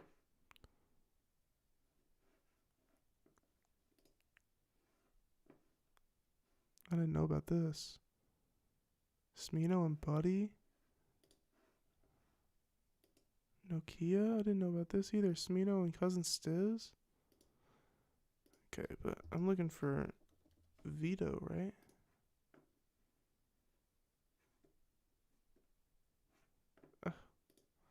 What am I looking for? Vita. That's what it is. It's Vita. Gah. Duh. I doubt. Yeah.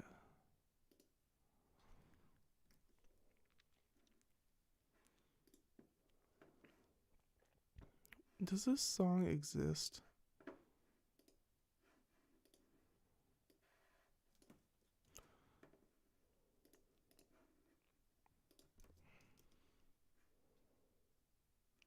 Nope. Good. Actually didn't feel like listening to Justin Timberlake. Saint Chroma featuring Daniel Caesar by Tyler the Creator. It's not on streaming though.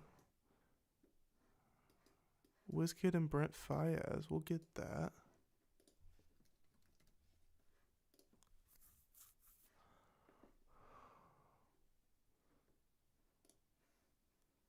Cool. I'm down with that. Jeremiah Forbats. Okay, for sure gonna get that. Definitely a collab that makes sense. Although it's gonna be a lot of. I mean, their sounds are kind of like so inspired by each other. Like Forbats is so clearly inspired by Jeremiah that I don't know. We'll see if they make for an interesting collab or if they just kind of blend into each other. Okay, new one from Ferg.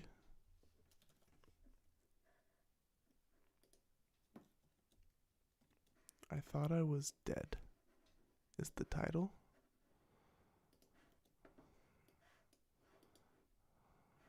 Ooh, new Cochise. You know, I think it's good for people to see what I decide to add and what I decide not to. This is exciting. This looks like a follow-up to The Inspection. Are we getting an Inspection 2 album? Quite possibly, by Cochise. This is definitely my favorite project of his. Might be getting The Inspection 2. It's exciting. Ari Lennox, FK Twigs, new Twigs. That's a big deal. Ooh, we got the whole pre-ad here. Let's see.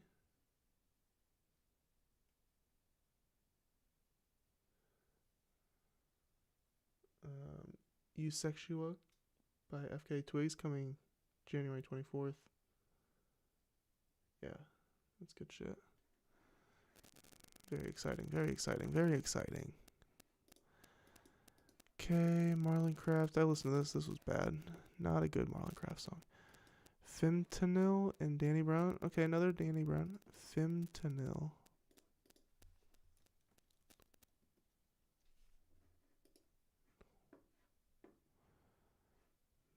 Me and Mine by Fentanyl and Danny Brown. New one by IDK. The last one was actually pretty good, so we'll grab the new IDK single.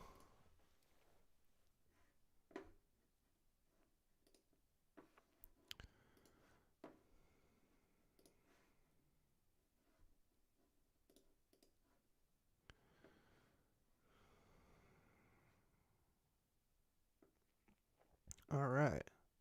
We're rocking and rolling down the line here. New Absol single. Another one. A second Absol single, actually. He had one come out. Squeeze First 2. That came out earlier in the week, and now we've got a new one. He announced his album, Soul Burger, coming out soon. Tribute album to his friend, Doe Burger, that passed away last year. Really sad.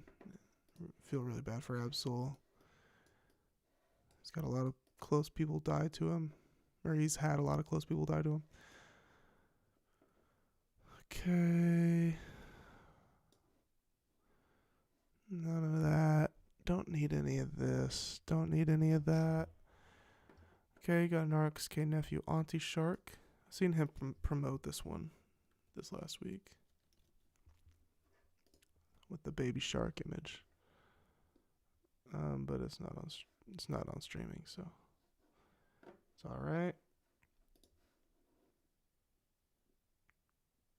Stovecod Cooks, Ransom, and Nicholas Craven. I'm good. Dude, Ransom had some like serious neo-Nazi bars on an album last year that just like completely turned me off from him. It's actually a collab album with Nicholas Craven, but yeah, serious Nazi vibes. Very, very, very not good.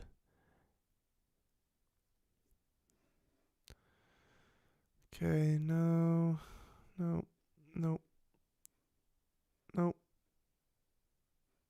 Alright. See what other people are talking about. DJ Muggs, Crime Apple, and RLX dropped Los Pollos Hermanos. Okay, we'll get that. DJ Muggs. That's why we got to look at the comments too, because the list doesn't always hit everything. Like this. Damn, dude. DJ Muggs been dropping out here. The Eternal Now by DJ Muggs and Raz Fresco. Jesus, we got a lot tonight, guys. Guys and girls, there's a lot here tonight that I've just added. Oh yeah. Before I get out of here, I am gonna go over my music of the week. Don't worry.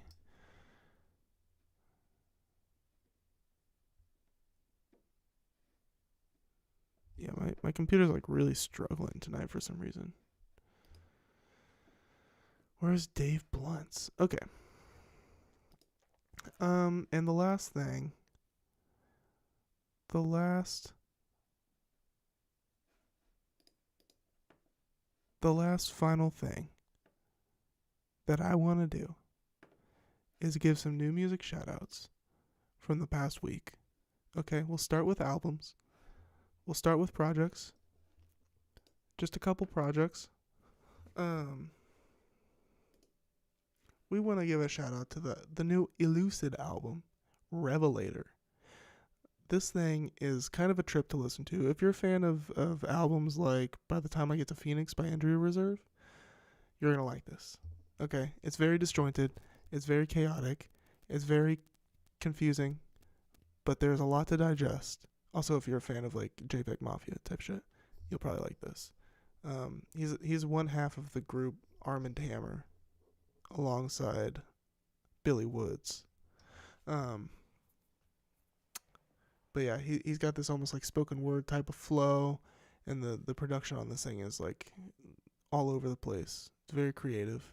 It's very industrial, also though, and it's got a lot of surprise twists and turns. It's not very predictable. So if you like that sound, if you like the sound of that, check this out. But it's got some earworms, some ear candy in here, and Elucid is very, the themes are very dark. But the man is a poet. Okay? The man is a poet. Let's see, the New York artist brings a punk vibe to his brand of introspective hip hop. So that's a little Apple description there. So, gotta shout that one out. And then I also want to give a small little squeaky shout out to the new Overcast album. I don't know much about Overcast. I've been listening to him for a fair amount of time, but I haven't really gotten to know him beyond just a couple songs that I like. But this one was very cool. It's very cool. I mean, just go check it out if you're a fan of like alt hip hop. He's just a very good rapper. If you like JID, if you like JID, you'll like this guy. I'm guessing. You know, if that's like what you're looking for in hip hop, this guy scratches that itch. And this thing is produced by Cardo. Cardo Got Wings. So it's called Cast Got Wings. It's good shit. Quick little shout out. Let's get some specific songs here. I've got 1, 2, 3, 4, 5, 6 specific songs that I want to shout out. This one from the new Glorilla album titled Let Her Cook. Where is it? Let Her Cook, right here. The one I highlighted. On the album Glorious by Glorilla. This album is a banger. I mean, this song is a banger. Hell yeah. Let's see if I can give a little preview of it. Just a small little preview. Have you ever been to London? No sound. I want to hear it. You guys might have been able to hear that, but and make sure my sound output is correct.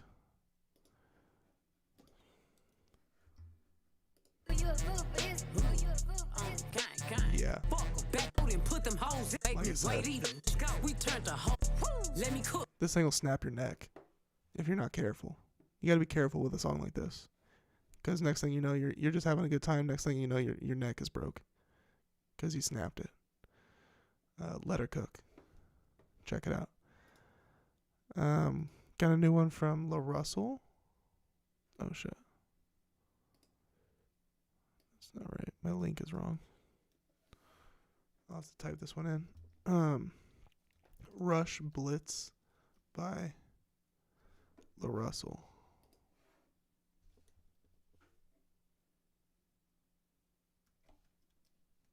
I don't know why it's telling me. I don't have it. Technology is just not agreeing with me today. Rush Blitz by La Russell on his new album Velour. Let's get a little preview going. All of the lights on, dancing. Hey. So yeah, It's some hip hop smooth niggas vibes. and Biggie, give me the look. Fuck up your essence. I like the beat mainly, and then La Russell does his thing.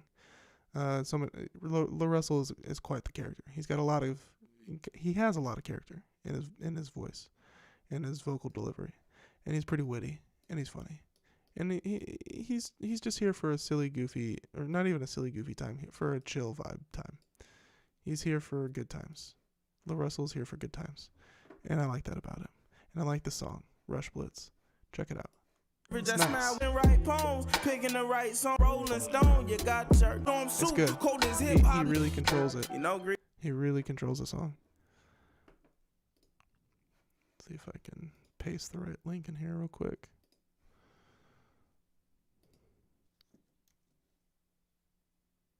There we go. Moving on. I gotta give a little shout out to my boy Pharrell Williams, the Lego man himself, Pharrell Williams. And this song specifically, Virginia Boy featuring Tyler the Creator, Virginia Boy remix featuring Tyler. This thing is like an essential Pharrell track. Just like boom, just dropped. We weren't even asking for it necessarily. So it's only right that he puts it on the album for his first motion picture about his life. Instant classic, I guess you could say, featuring Tyler the Creator. Where can you go wrong? By the way, the new Tyler album comes out in like a week, so the music industry is about to change. Because when Tyler drops, shit changes. People have to readjust. They have to, recalculate after Tyler drops. Gotta take a fresh look at your own shit and make sure that it still checks out after a Tyler drop. You know what I mean? All right, this one's a bit different. I want to shout out this new one from the Chat Pile album. The song Shame. So this is like a sludgy, like heavy metal band, but this album here, God's Country, was my introduction to them 2 years ago. Thank you, Anthony Fantano, for connecting me to this band. This one was a little like too screechy, screamo-y for me.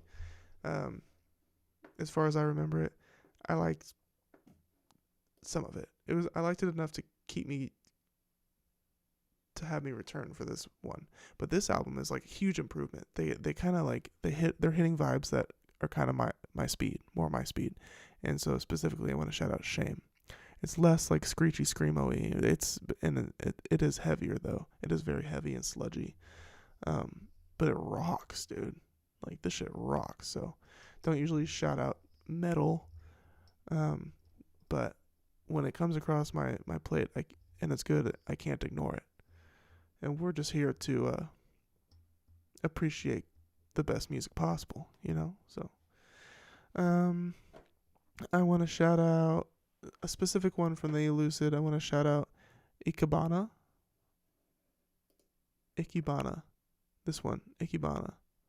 Let's give it a little taster, a little teaser. Leave the meter running, I'll be back in 10 or something. Good morning, oatmeal, eat the chemical, made it out.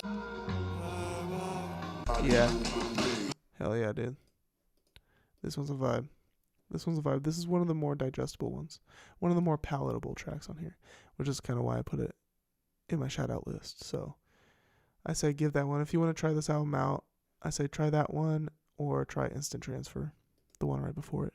In fact, these two songs back to back are fantastic. You should just listen to Instant Transfer and Ikebana like consecutively in a row, back to back. It's a good experience.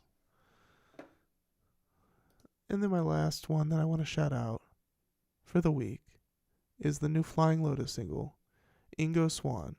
He is cooking up a new album, guys, and we are in for a treat.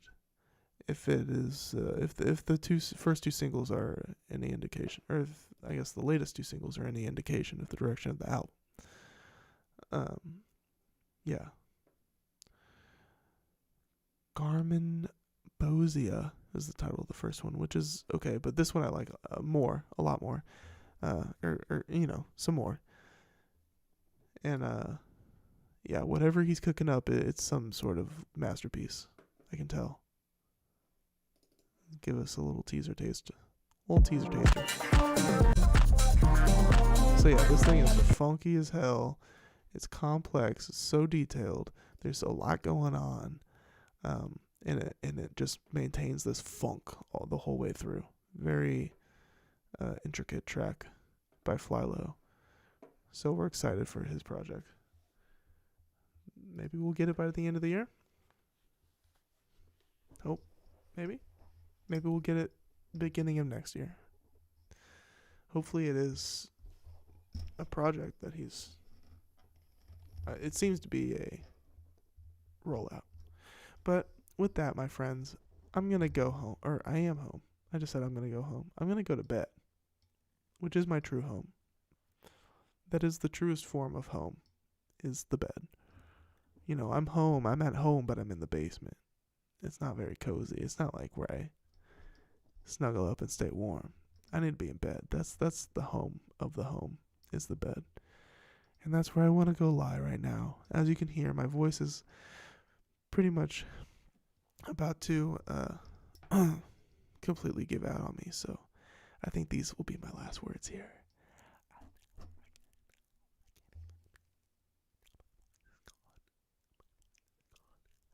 Just kidding. Just kidding. I still have my voice. But yeah, this has been Scratched Up Live, number 18. Your first stop for hip hop discussion and production. Thank you for tuning in. Everybody that tuned in and poked in, popped their head in, even if it was just for a second. Thank you. I appreciate it. And we learned a little bit more about who Kanye West is tonight. It's the picture is we're getting a clearer and clearer picture painting of what Kanye West is like nowadays, at least. He's literally committing sexual crimes. So, Ember Blaze in the chat here. I would take a seat down on this one because it's about to get rougher and rougher and rougher to be a Kanye defender as time moves forward. Just so you know. Now is your chance to hop off the train. I had to hop off 2 years ago. It was the roughest thing I ever had to do related to celebrities. So, I love you all. It's been another week here at Quarter Day Recordings, and it's been another stream for Scratched Up Live. I'm Derek Obscure. Have a good night.